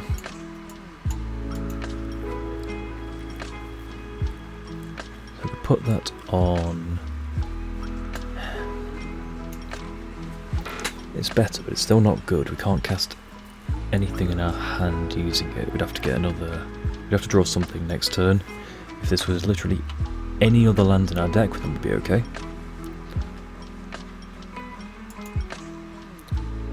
I'm going to go to 5. I think it could be a mistake, but this would be a very greedy keep. I think on the draw I might be tempted, but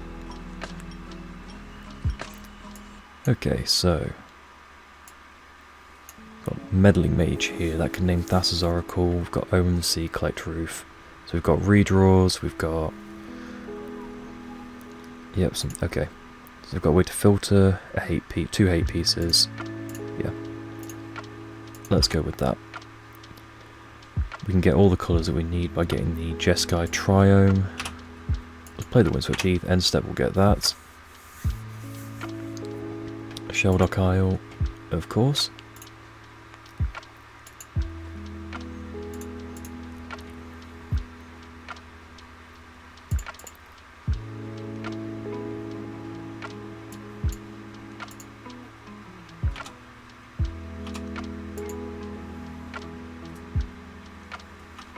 There's a Paradise Good. I prefer that on turn 1, but can't have it all. As such, we're going to flash in Omen of the Sea on the opponent's end step. We've got Dark Slick Shores. Are we going to see a Pentab Prism? We are not.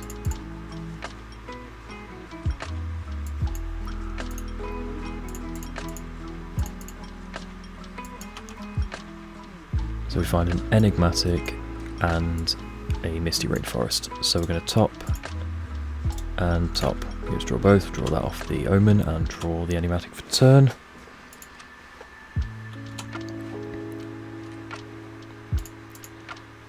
As such, we're going to get a basic island here.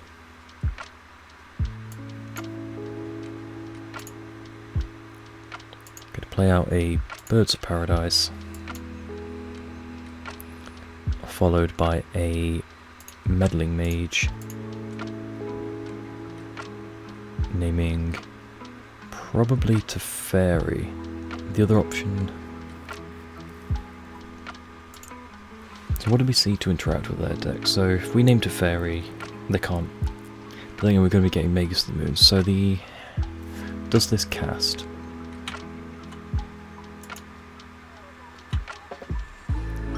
You may play exiled card without paying its mana cost.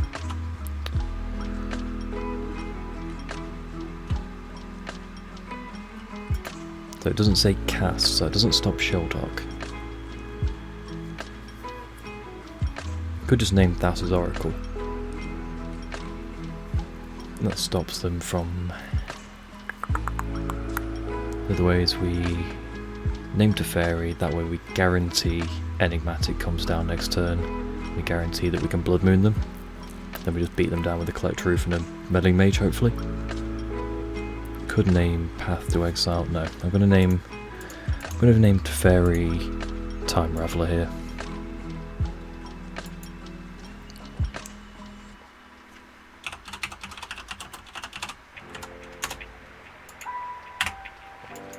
Probably does signal that we've got Enigmatic in hand, but hopefully they just tap out for an artifact of some description. They would need one extra mana to combo, I think. Okay, so that's Seagrim Coast. Hopefully that's just scuppered their plans.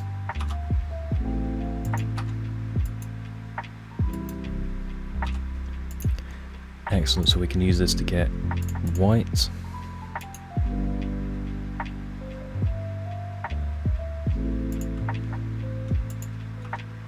I'm going to go to combat, attack them for 2.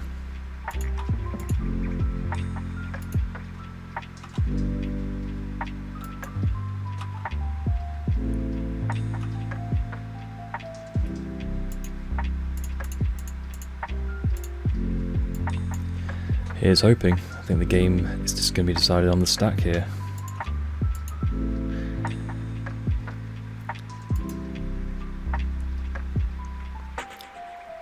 Have they got a way to bounce it? The greedy line would be getting Lurrus. I don't think we can afford to do that. I think we've got to, as shown with the last game, just do it now. Okay, Echoing Truth. Very good play from our opponent. We didn't see it in game 2, and we didn't see it in their deck list unless I glanced over it incorrectly. But, oh, I'm gonna lie, it is right there. So it's currently a 1-of from what I can see. So unless they can find a way to win here, or counter it, or bounce it again, hopefully we'll have it next turn. If we draw a land, then we can get the youth down first, that'd be even better.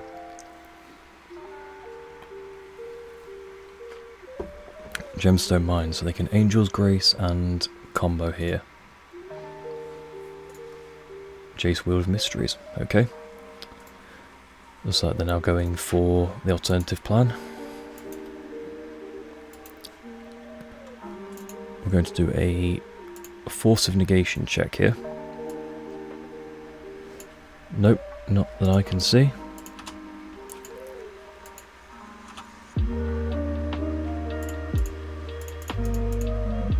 So we're just going to cast the right card, how about that?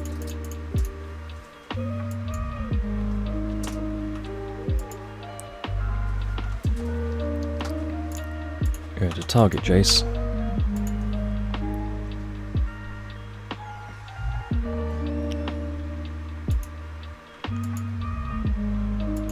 Enigmatic, sacking Omen of the Sea, getting the Magus.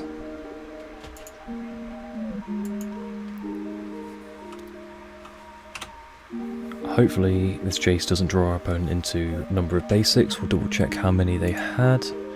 In that game they had a basic plains on the field, one island, and no swamps. Not that I can see.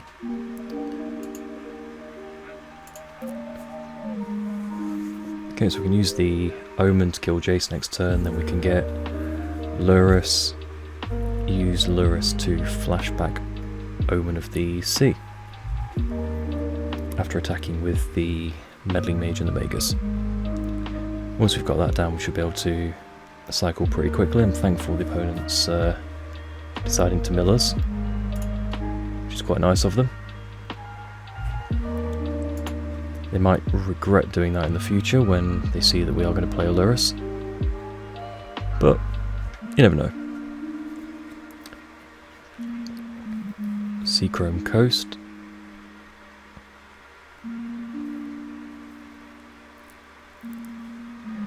So they can play Pentad Prisms here. That would allow them to start filtering mana. If they put Pentad Prism just on one counter, then use the Pentad Prism in another, then get access double blue and things like that.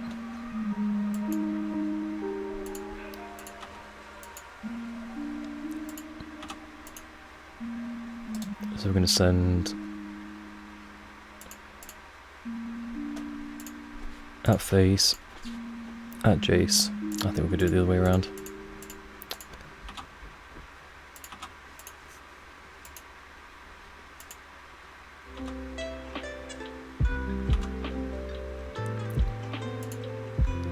So play an Omen of the Forge here. Kill Jace. Play a Collect Roof. Make sure we don't tap blue, and we've got birds anyway, but it's just good practice. Again, we're going to hold down Control. Sacrifice the Omen. Get Lurrus. Target Omen of the Sea.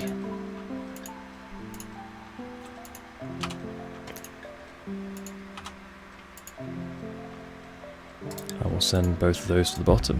Not interested in that. Abundant Growth is fine, allows us to put that on the Misty Rainforest. Now I can tap for any colour. Means we're completely uninhibited by our own Magus. And the opponent has seen enough. That is match number 3, we're 2-1, looking for the 4-1, and I will see you for match number 4. Here we are back here for match number 4 against God Campbell. I'm going to say good luck, have fun to our opponent.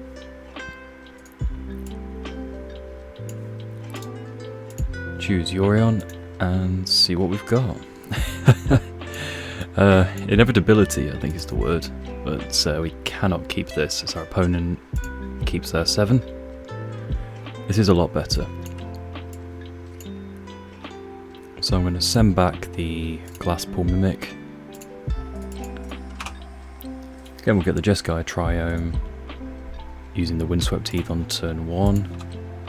Alternatively, use Prismatic Vista here, getting a Snow-Covered Forest. Play this on blue. Next turn we can Windswept Heath, get a basic Plains, then use Renegade Rallier to get back the Windswept Heath, hopefully. Going into untapped mana here, probably Mana Leak, it looks like an Esper Control deck of some sorts. Hopefully they'll see this as no threat. Annoyingly, the card that we would have tutored for, we've just drawn, but it's the nature of these things, unfortunately.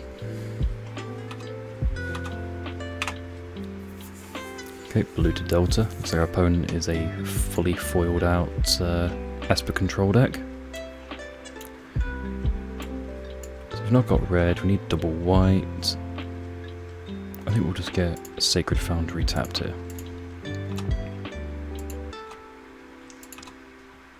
Do draw Enigmatic, I'm going to save that. Get in with Renegade Rallier. Okay, no blocks from our opponent. We're going to main phase this Omen of the Sea. If we draw a way to find an untapped blue, then I'll do it on end step. Don't want either of those. Draw an on thin ice, so play out the Triome. As they go to our opponent, wait for them to tap out. If they are Esper, then we have to be wary of Esper Charm. Obviously, it does have the little used mode of destroy target enchantment. And Fatal Push on our Rallier. That's very rude. Untap.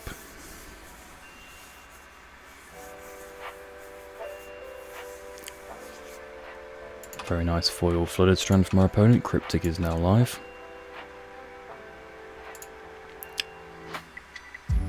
So we'll use the green here. Play the Abundant Growth, targeting snow-covered plains. Find a Misty Rainforest.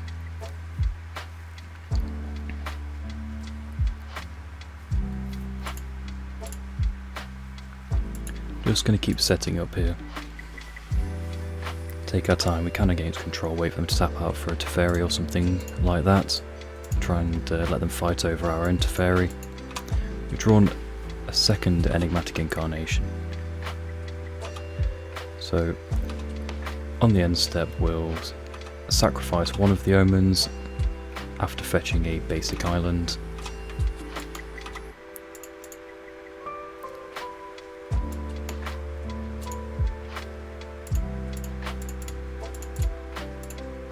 See if we can start to try and dig towards the Teferi. Ask and ye shall receive, look at that.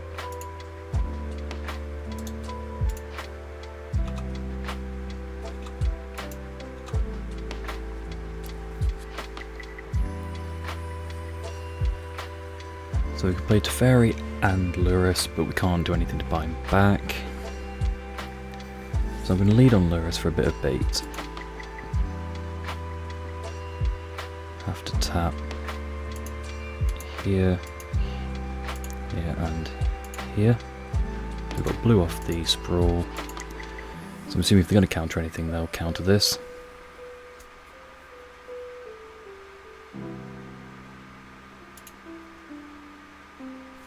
So Lurrus does resolve. Cast our Omen now. So look like they're resolving a path or attempting to do so. Bottom of the Great Maker, top of the Misty. Play it out. Now next turn we'll be able to bait with Teferi and then hopefully resolve an Enigmatic Incarnation. In an ideal world we'll then probably get a Magus just because they really, I don't know, they really look like they're setting up to be trying to land a Teferi or something like that. This does look more like Esper Control rather than sort of like a Stoneblade list or the Esper Inverter list that Aspiring Spike was playing the other day. Okay, Hollow Fountain tapped for opponent. Snapcaster Mage, Fatal Push targeting our Lurrus.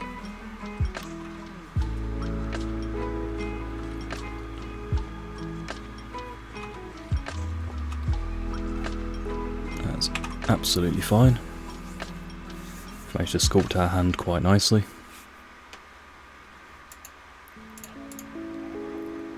So, as we're planning on, so can we do both? So we've got 1, 2, 3.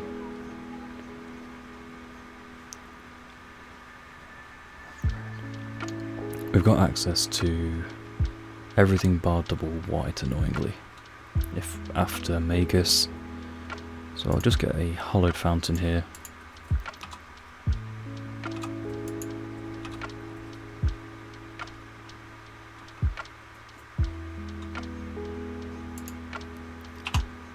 So we'll target the Snow-Covered Island. Let's see if they want to fight over this. Let's get rid of that Snapcaster. They don't. Seeing that it's probably bait, so let's deploy another bait spell into Fairy. Sorry, in Enigmatic. So leave that mana open because we have got a second.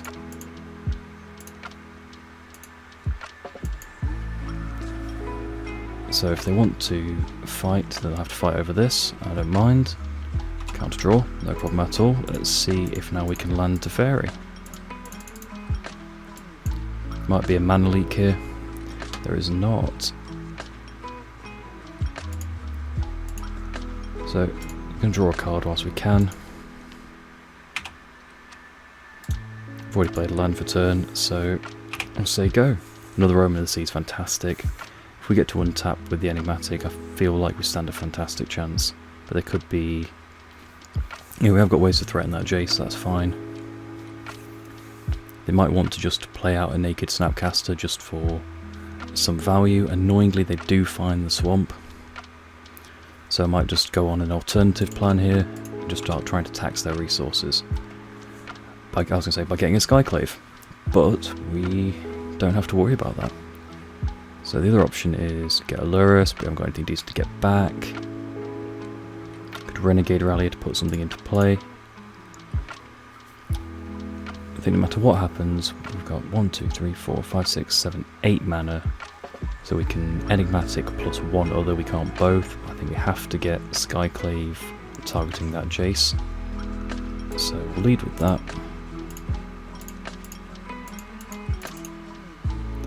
So we are protected because of Teferi.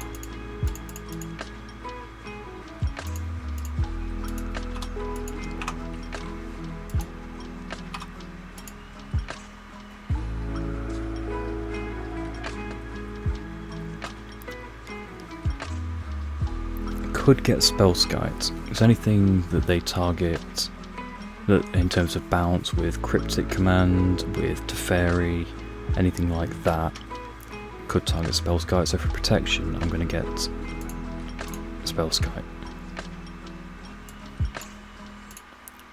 Really put the pressure on their mana and what they can do with it.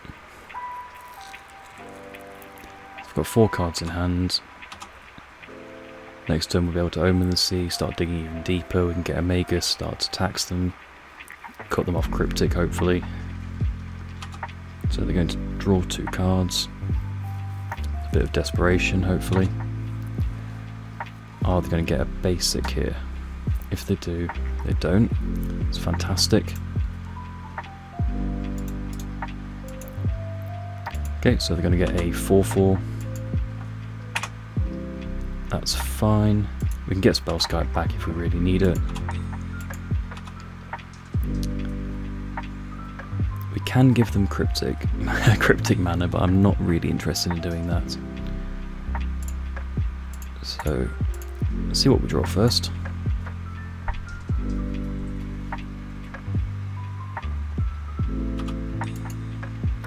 We find a Knight of Autumn. That's a pretty good one there. So.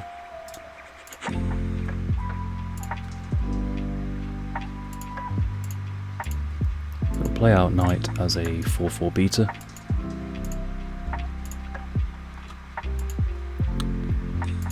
We'll Spreading Seas here just to draw an extra card, and then we'll sack it in turn. Seal of Fire. Don't forget to activate Teferi. Probably get Reflector Mage and just bounce it.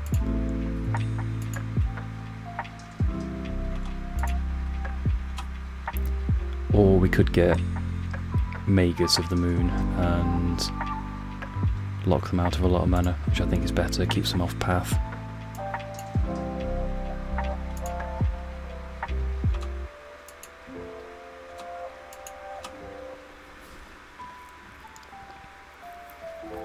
So they've got no white now. If they can't Snapcaster into Supreme Verdict, I don't mind, depending on what they do here. They target Teferi or us. They are going out Teferi, so I'll jump with the Knight of Autumn.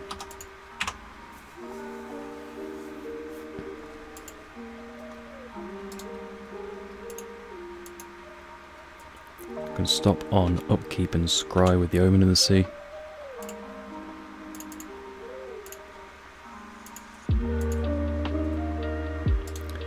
Perfect. So we'll top the Omen of the Forge. Draw that for turn. Uptick to Fairy. And we'll just get down as quick a clock as we possibly can.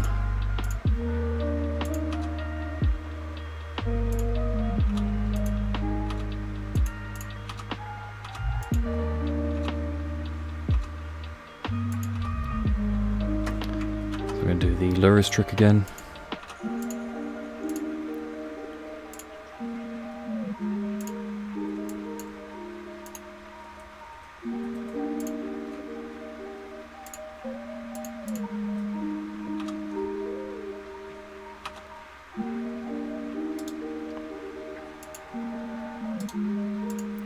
I'll top the Skyclave, that's something that we can certainly use in the future.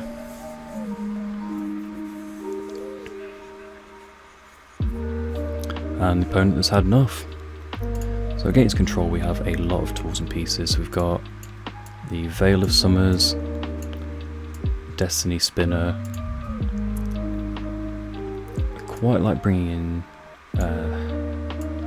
Kaneros in this matchup. Same with Eidolon of Rhetoric. I don't really like Goblin Crater Maker. I'm not a huge fan of Meddling Mage. I've got too many ways to interact with it. Reflector Mage isn't fantastic. On Thin Ice isn't great. Teferi is an absolute house, as we saw there. Spellskite is quite good, particularly against Esper. I think Blue-White has a lot more tools to deal with it. They've got the Terminuses and things like that. Charming Prince is fine, it's a good little grindy card. Phantasmal Image is a bit weak here. We've got a lot of ways to incidentally target it. I do like keeping their graveyard clear though.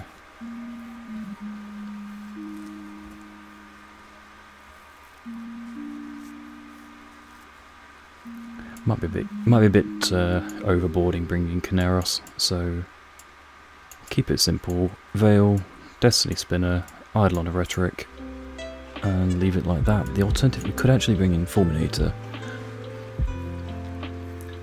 over, just in case they've got Creeping Tar Pit, or what's the other one? Celestial Colonnade. The Gendrick list that I saw wasn't running Creeping Tar Pit, I don't believe, but I could be wrong. Until I see it, I won't board it in.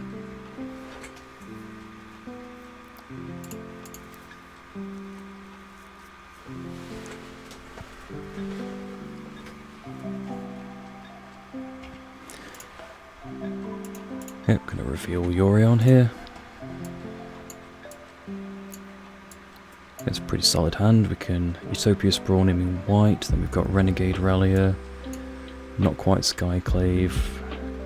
We've got Knight of Autumn. It's not a bad hand, needs a bit of work, but it's certainly worth keeping on the draw. Tapped land from our opponent. Hopefully they don't want to force a negation this Utopia Sprawl. Misty Rainforest is brilliant, means that Renegade Rallier is turned on.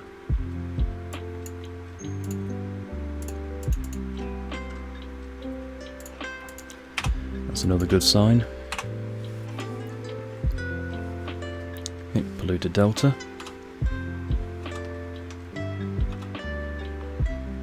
We have got Breeding Pool, so probably best just getting a Temple Garden here.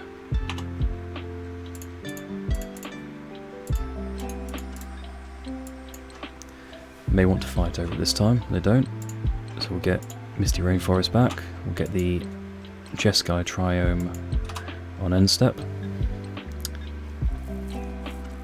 Okay, so it's probably going to be Fatal Push now.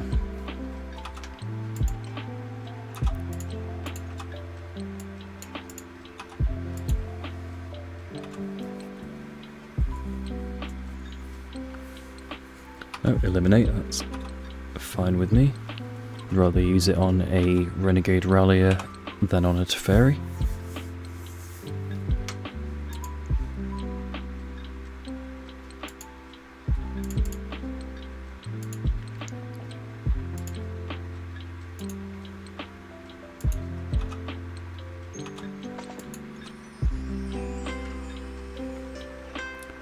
Utopia Sprawl is interesting. We can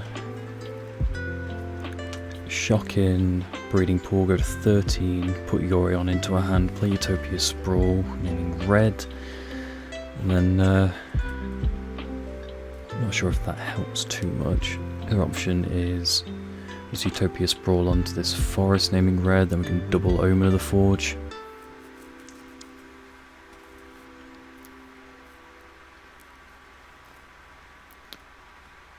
Could also play it tapped.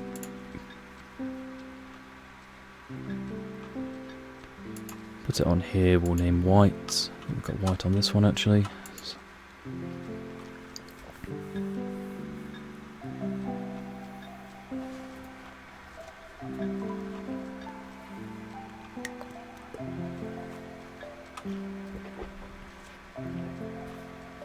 Not sure I want to put Yorion into hand just yet. Opponent's thinking long and hard over this.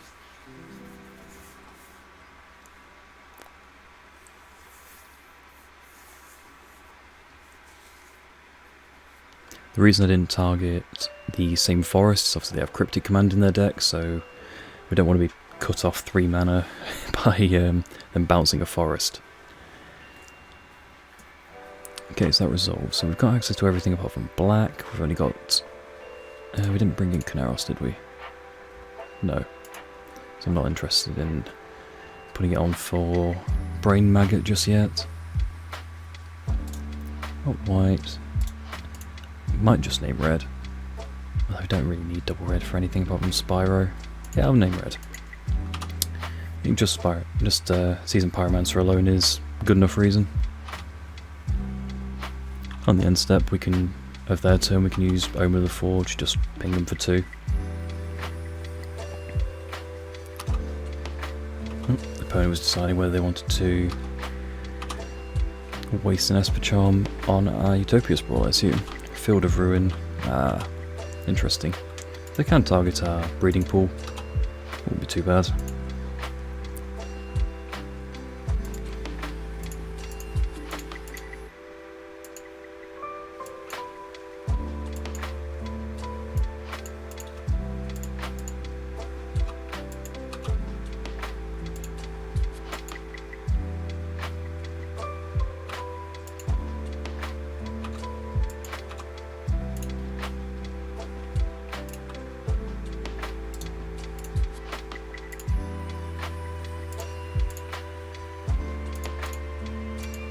So put Yorion into hand, the end step of our turn we can decide whether we want to Omen of the Forge or not. I assume this Field of Ruin is going to target our Breeding Pool.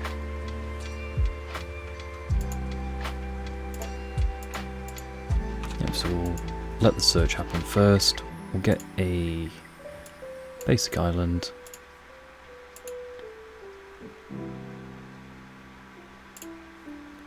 And use that to scry.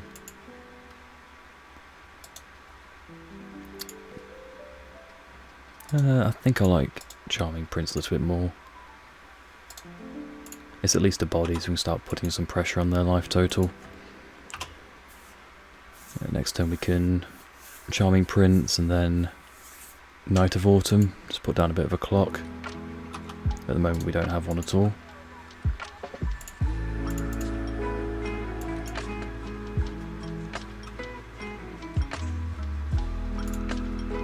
Not sure our opponent's too scared of a 2-mana 2/2.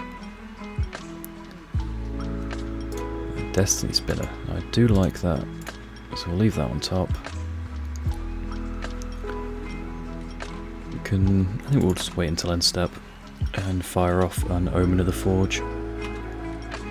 Particularly if they go to Snapcaster and Esper Charm or something like that, or just cast another Esper Charm, one or the other.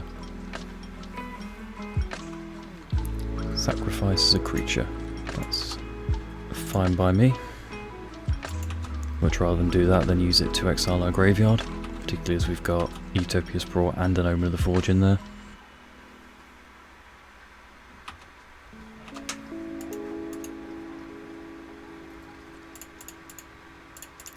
Oh, kill the spirit now.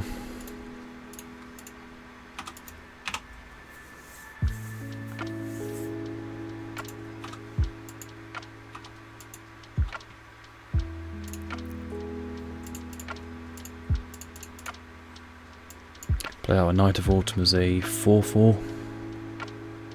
Might draw out a counter here.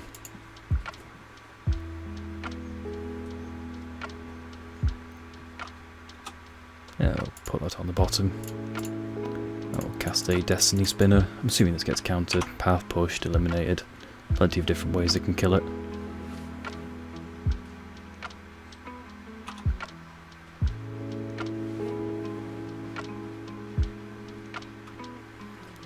Acutely aware of the clock difference now. I've been fanning about, so we've got 6 minutes down on our opponent, so I'm going to start playing a lot faster. Which means I probably might be talking a little bit less. Some of you will be thankful for that. So they bounce the forest. We're going to turn off auto yields. Damn. Missed the trick. Oh well. We do lose the Utopia Sprawl, but we have got all the colours that we need. It was only on blue. We've got... Sorry, it was on white. We've already got triple white, double blue. We'll have double green when we play the forest again. At this point, probably just play out a naked Yorion. Let's keep taxing their resources a little bit. Discards 2 cards. I'll probably just discard Yorion. Interesting. Probably Skyclave and... No, I'll play Forest and Skyclave. Got the 4 mana we need for Enigmatic. We've got Skyclave here. They play out Little Teferi, which is what I wanted to save it for. Then we can answer it.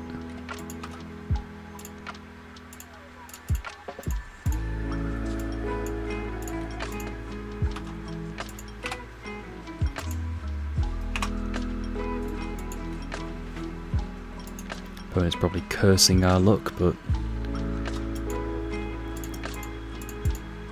fetch on end step. We'd I'll get black just in case we draw the Brain Maggot now. Get in for 2.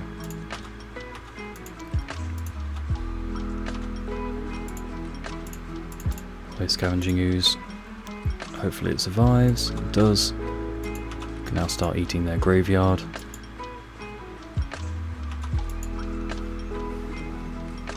Things to target: Esper Charm and Kaya's Guile probably. Can also start eating ours, but we've got to be wary of Kaya's Guile itself.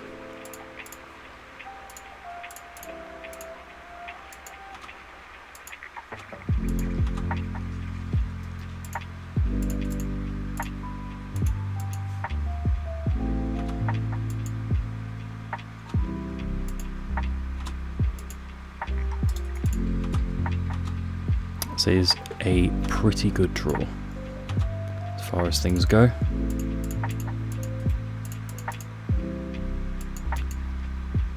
If this resolves, I think that's going to be the game.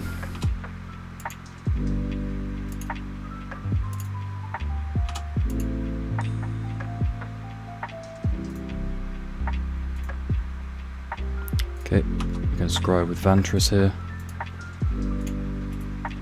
There's no point getting Magus of the Moon. I just want a clock. I'm going to get Renegade Rallier back. Omen of the Forge, hit them down to 7, present a lethal board. See if they can answer that.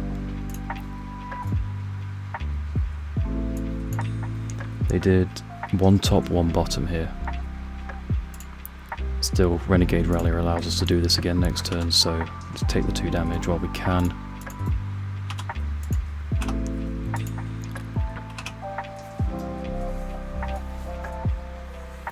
Okay, Drowned Catacombs from our opponent. I think we're going to see a Supreme Verdict here. Or... okay. Draw 2 cards from our opponent. Esper Charm to draw 2 more cards. It's a desperation one here. Do not blame them. Okay, so Supreme Verdict. It does a lot of work, but it doesn't kill us. We can then start doing Luris tricks. The Scavenging Ooze isn't lethal on its own. We've got Destiny Spinner Urine. Is actually. Yeah, Scavenging Ooze is lethal.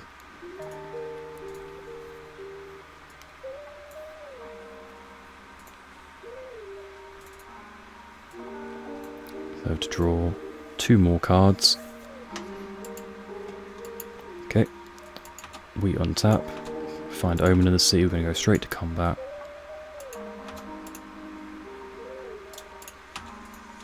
As long as we don't tap out of red here, we should be okay. Gonna path. See what they target. Probably Scavenging Ooze, I imagine. The Skyclave, interesting. So, yeah, so Skyclave, they get a 3/3. They're gonna block.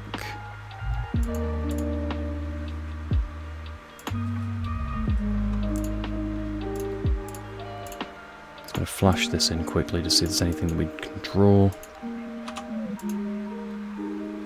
Spell Sky isn't bad, but it's not really what we want. Another Skyclave, okay. So this has to target. This has to block Renegade Relia, okay. It's going to eat Yorion.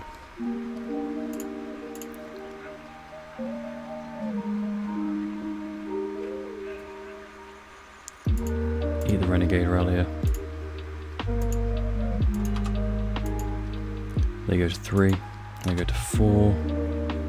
Can't play that out. We've got that open, so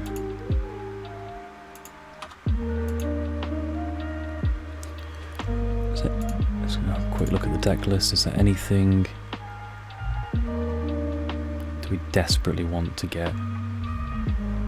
Honestly, at this point, it might be just Magus. Cut them off Supreme Verdict. Yeah, I'm going to do that. Cut them off Cryptic, cut them off. I think that's the best option, unfortunately. So now, Scavenging Ooze is lethal. If we get to untap, it should be lethal. So that's on 3, so that destroys the Magus and the Renegade Relia. So now I have to answer Scavenging Ooze as well. It's a pretty good draw from our opponent there.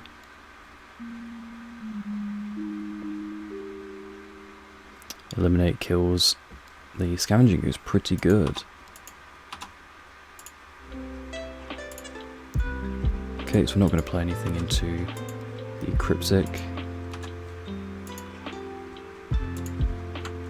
I'm going to hold control and I'm going to do the Luris thing again.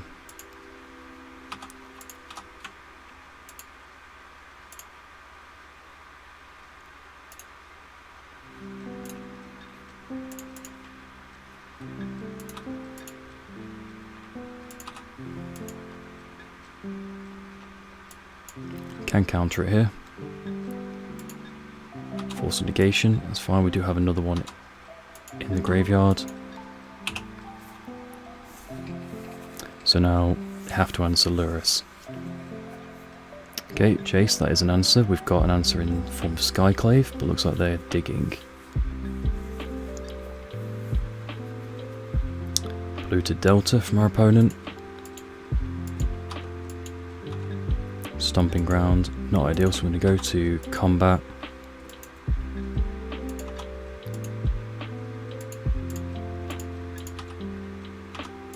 We can still do all this at instant speed.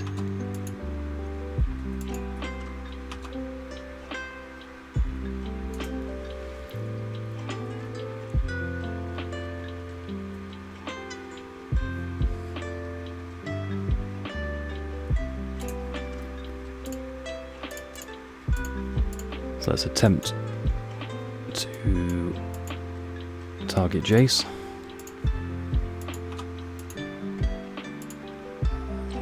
Nope, looks like they know they have to counter this Omen of the Forge if they're doing anything.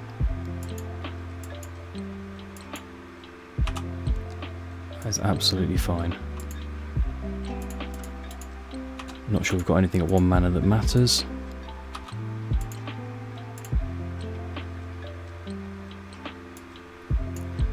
Spell Sky is pretty good, because they have to find a board wipe right now.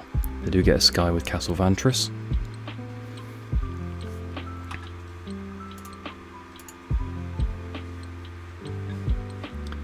Scry 2 to the bottom. Play a Polluted Delta, and looks like they're going to go out on their own terms. Whew, that was a grind and a half. Well, I will see you for match number 5. I did say that these games do tend to go long, and this was a very grindy deck, so I'm back again for that match. Welcome back for match number 5. Revealing Uriel, we're saying good luck, have fun to our opponent, who is Hypergenosis. He's chosen to keep, not revealing a companion. Got an interesting hand, got a bit of acceleration, got an Omen in the Sea to dig a bit deeper. Okay, I like this on the draw. Okay, so basic island go from our opponent. Not too inspiring. We're just going to... Okay, he's going to opt on our upkeep, which is a bit unusual. Scries to the top. Get a snow-covered forest here, Birds of Paradise, and say go.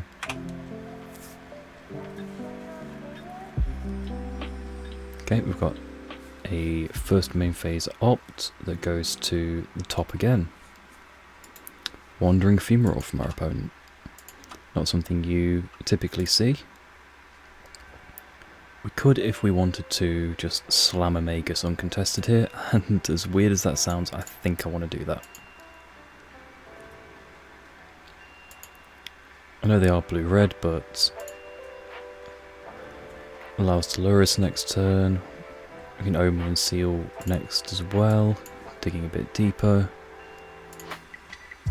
Just want to disrupt their mana, shocking fetching. We're not really doing anything else, we'd just be playing out an Omen and maybe a tap land. So let's just cut them off a couple of colours if they are, or force them to start playing this game. Spreading Seas on our plains, how dare you, that's my trick. Okay, so we're going to play a Wooded Foothills here, we're going to get in with the Magus.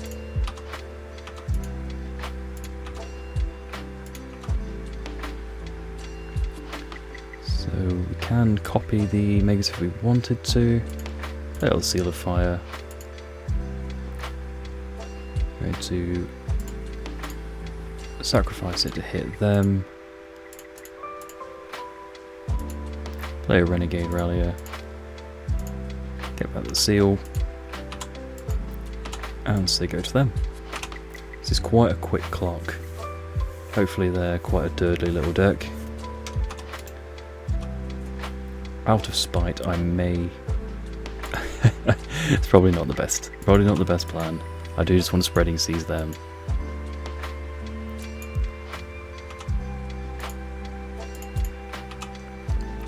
So we'll hit them for 5 here.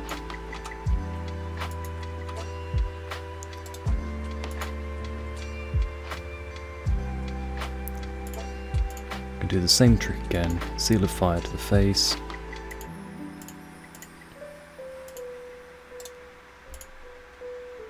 Cast a Glasspool Mimic. I'm going to target our Renegade Rallier. Say Cryptic, counter draw. It's pretty good.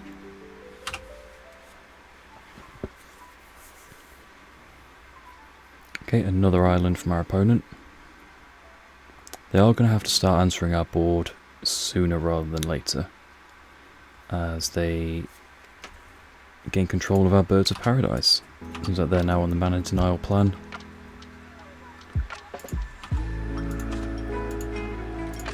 did draw a Deputy, which is uncastable.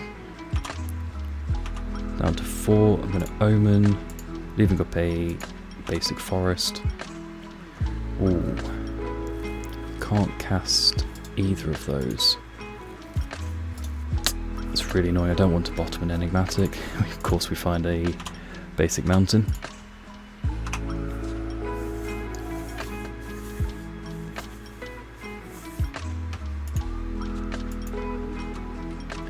Okay. So we can attack here, Omen of the Sea, get Renegade Rallier, get back Seal of Fire and kill them, hopefully.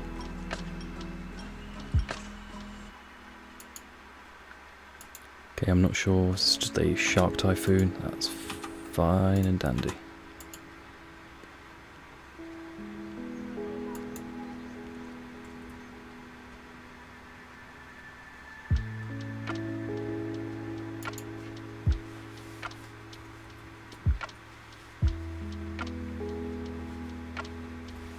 Unless they have Force of Negation here, we will be able to land the Enigmatic, kindly using the island they provided for us.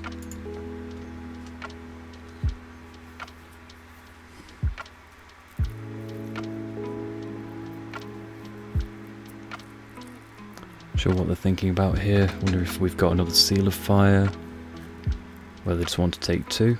I would very much encourage them just to block the rally with the shark, or just to chump with the birds.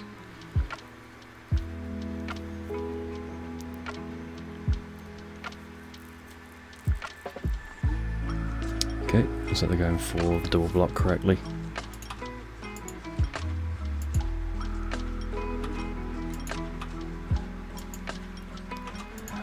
That was a complete mistake from me.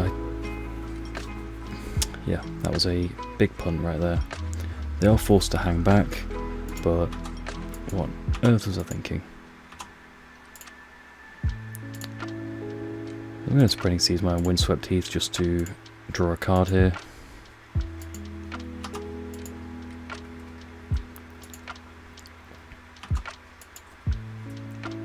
Does allow us to sacrifice the Omen on end step.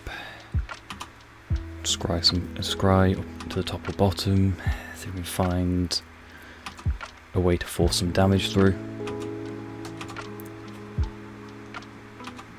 That was a very good window of opportunity there, and I completely threw it away.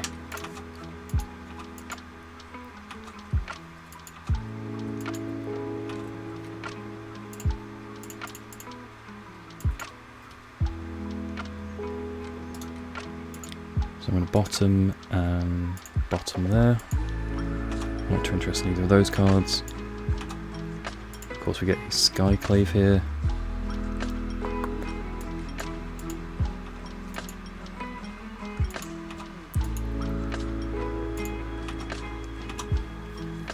Hopefully they just go all in. No, they do not, but that does allow us access to our hand.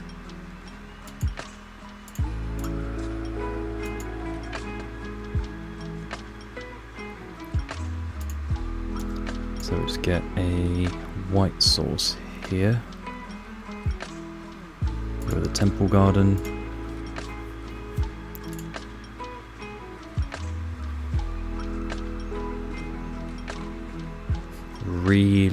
Really regret doing that now.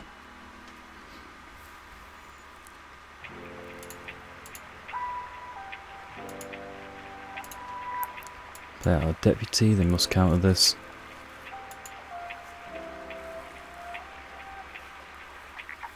Next turn we're going to have to go for an Enigmatic regardless of what happens. So we're going to Snapcaster and Cryptic. 4, 5, 6, 7, 8, 9, 10. We go to 1 next turn thanks to the shark. Should have them dead now, but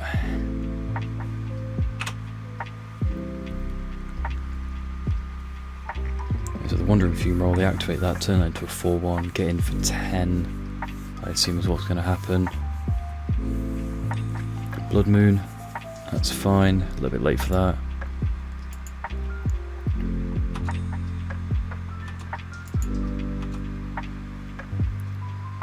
So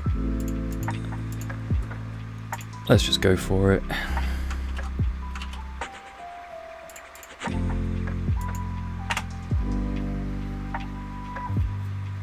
There's no way this resolves, but what are you going to do? Yeah, we completely threw that game away. Completely threw that game away. So, against control, blue, red control. Veil of Summers, Magus comes out. Quite like the Fulminators. The other one is X the Jailer, Caneros is good. Firewalker's interesting, but then again they are base blue. Let's do that. What's not good against them? Crater Maker's not great. On Thin Ice isn't fantastic. I don't like to trim on Spreading Seas too much because at least it's a cantrip. Phantasmal Image isn't fantastic. Reflector Mage is pretty good against their tokens. I'm not sure Knight is great. Spellskite is a little bit suspect. Let's go with that.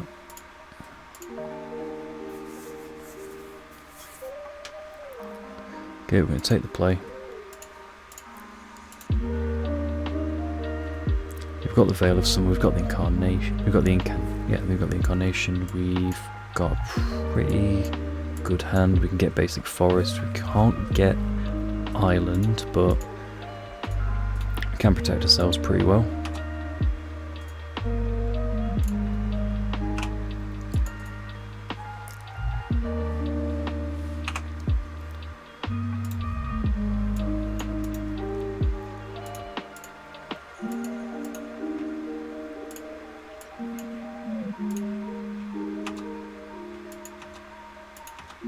We have a second Incarnation, which is pretty good. Go with Windswept Teeth here.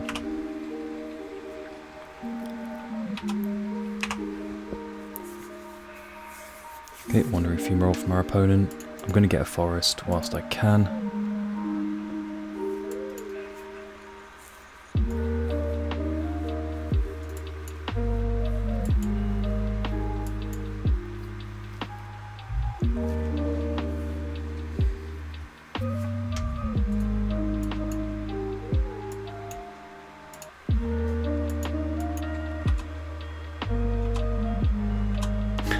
A third, so I'm going to play the Glass Ball Shore tapped here just to ensure that we've got access to everything we need. If they try and Spreading Seas the forest, I may just Veil of Summer.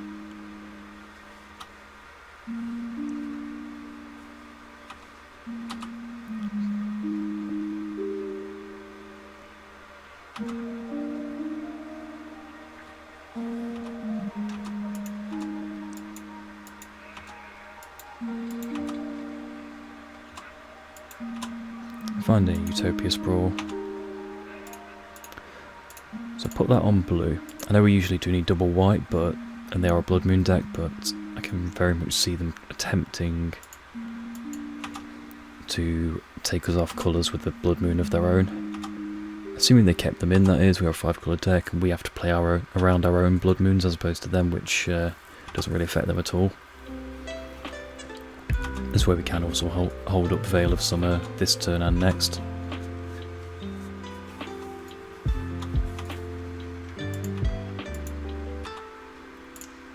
Perfect, so get a white source here. And then we can hold up Veil as well.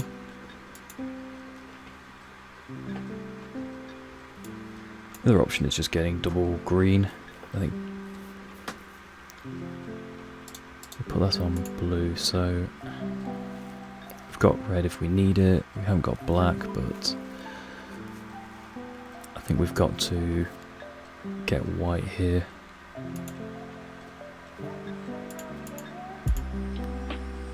We'll try running out the first. Let's see what happens. If they try and Cryptic, then I'll Veil of Summer. If they use Mana Leak or something like that, I'll just let it go. Okay, do a Force check.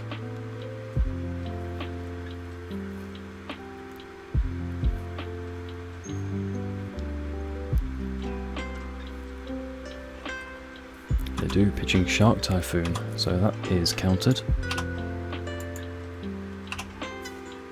We'll do the same again next turn. Start really taxing our opponent's resources. We'll just keep doing it. Eventually they will run out of counterspells.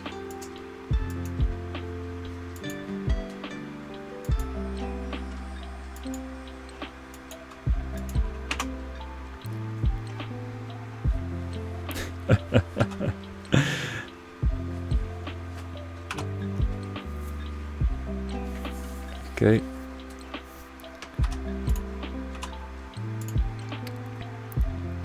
So let's take a turn off here. We'll go Forest. Play a Night of Autumn. Let's make it a 4/4.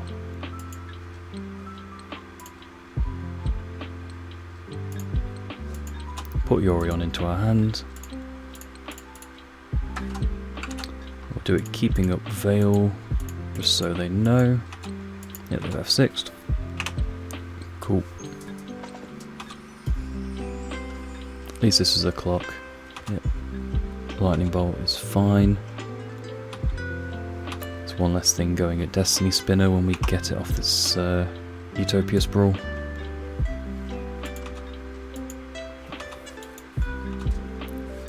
Overgrown Tomb isn't bad. So we'll play out Yorion.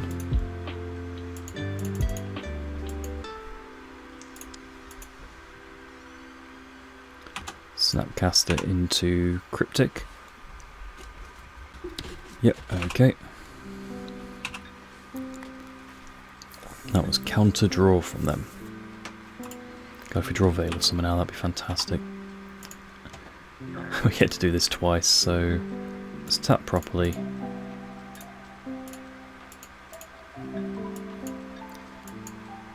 Go with an Enigmatic, which resolves.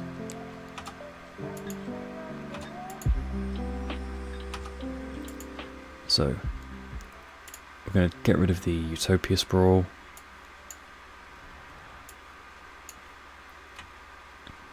It is an enchantment on her own, which does mean we get to go up the chain. We go get Lurrus next turn.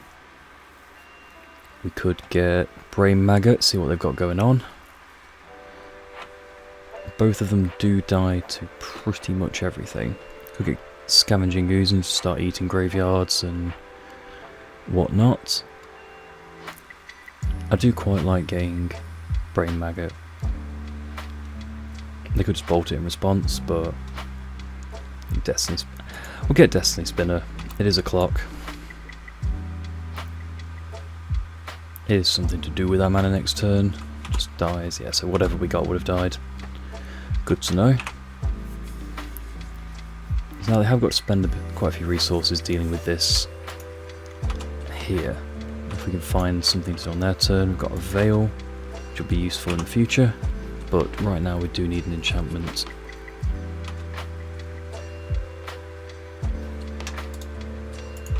Okay, so we're just going for the quick kill. Bolt, snap, bolt, so we are dead here. They've played a blue spell, so let's see if we can find a Forge.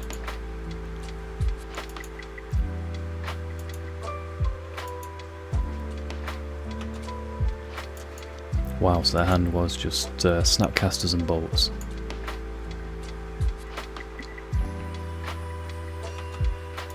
Okay, that's fine, so targeting it again.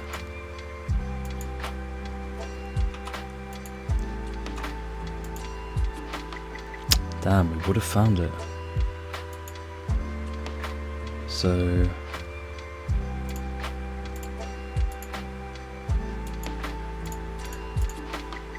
So if it didn't have the third Snapcaster Mage, then we would have won. But as it stands, they did. And we are severely punished for the mistake in game number 1. Let's say GG's. Oh, never mind. We are back here after going through the league. We went 3-2. It was quite a sour 3-2, if I must admit. The game against Amulet was very much of a non-game.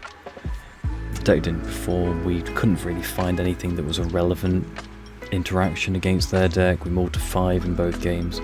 It's quite difficult when that happens. But as you know, Amulet is very difficult for any mid-range deck, even with one such a grindy toolbox plan as ours. So I'm not really too bad. Variance happens. The final match 5, was the other one we lost against Blue-Red Control, or Blue Moon, whichever you'd like to describe it as. We lost game 2 quite handedly, keeping quite a respectable hand and drawing all 4 Enigmatic Incarnations and no other enchantments. So that was quite difficult. But in game number 1, we had lethal and chose not to go for it. I just completely skipped through my main phase, and yeah, could have killed them, didn't. It happens, mistakes happen. It was an exceptionally grindy league, and to be honest, I was just getting pretty tired. It is quite late here, but it's something that I really need to improve on, because these kind of mistakes, I've made a similar one in the Blue-Red Living End match, where I got distracted by the cat, skipped through blocks, and just died to hammer time. Overall though, we picked up some pretty good wins. We beat Jund across an exceptionally grindy three games. I mean, this deck is very much favoured against any mid-range deck. Rock, Rakdos, Mardu, Jund. The only exception is Soul Herder. If they can get the Soul Herder bouncing, drawing extra cards, going very early, then we're going to struggle to deal with it, because their engine is just better, quicker, and more resilient than ours. Particularly as they've got a lot of ways to interact with our engine itself. We beat Nauseum, cheesed them out with Magus, and then just a very, very reliable Skyclave grindy plan, burning them out with Omen and Seal. Quite enjoyed that. We got one over on Esper Control, which I think Esper and Blue-White are quite good matchups for this. They're hard, and it's very winnable, but if we don't find the right pieces, we can struggle, particularly if we just end up loading up on top end. A couple of enigmatics, nowhere to protect them, or a little bit slow out the gates with no acceleration, then we can get caught with our trousers down. But for the most part, Control's a pretty good matchup. I'd say it's 60-40, Esper maybe 65-35. Things I'd like to change. I wasn't impressed with Fulminator. I think we probably need something better in that slot. Goblin Creator Maker performed reasonably well. I do think we need something to shore up the Titan matchup. Relying on things like Magus and having the Enigmatic aren't quite good enough. I would like to do another video on this, certainly. So I'm going to come back probably in the future with my thoughts and see if people like this video. I'll do another one. If not, I'll move on to something else, or maybe look back at a different deck. But as I always say, if you've got any comments, how I can improve, anything like that, I'm still pretty new to this. I'm still trying to find what I want to do. Because before I just sort of put some videos out going into the challenge. Now I thought, well, I might make some more content if people are interested. I know the Mardu Stoneblade deck was exceptionally popular, and I would like to do something again, maybe not in the same vein as the old one. I've been looking at a couple of different lists and a couple of different configurations. This is what I'm working with currently for Mardu. In the same vein, I've been messing around with a couple of different rock lists. The Cat Rock one that I did on stream. I'd quite like to revisit this, particularly as 2 rock decks in the challenge yesterday did exceptionally well. I think there was a 7th and 11th place finish, one from Logan Nettles, and I can't remember who the other person was. I've been off camera and off stream playing some Blue Black Fairies, I know this is a deck that a couple of different streamers have played. The Bosch and Roll in particular is one that comes to mind. I very much enjoyed this deck. It's a bit, how can I put this? It's not something that I would normally play. It's a bit less mid-range, a bit more control-y than I'm used to. But if people want to see me play something like that, then that's absolutely fine. You know, happy to sort of accommodate what people want. If people want to see a particular thing, then I'll do it. If not, I'll just keep throwing some mid-range and decks that I like, and if you like it, great. If not, tell me otherwise. The last one is Stoneblade. I've been trying to make a more low to the ground version of the blue-white Stoneblade, less controlling, more tempo, more sort of like get under you quick with Guys to St. Traff, the Ambi, something to sort of like get over the line a bit quicker than the blue-white control decks that almost splash the Stoneforge package tend to play. All in all, this deck I think has run fairly well. I've done 4 leagues recently, 2 4-1s, 2 3-2s. Lost to a couple of different decks. I've lost to let's do 5 Colour Humans, E-Tron twice, and I also lost to a Esper. No, sorry, be Esper Control. Let's just have a look. Oh, it was Amulet. I lost to another Amulet Titan deck. Okay. This video has gone on long enough. If you've got any comments, let me know. If you've got any ways I can improve, any lines I missed. If not, thanks for hanging around for so long, catching the end of the video, it means a lot. And I'll catch you next time. Thank you very much, and goodbye.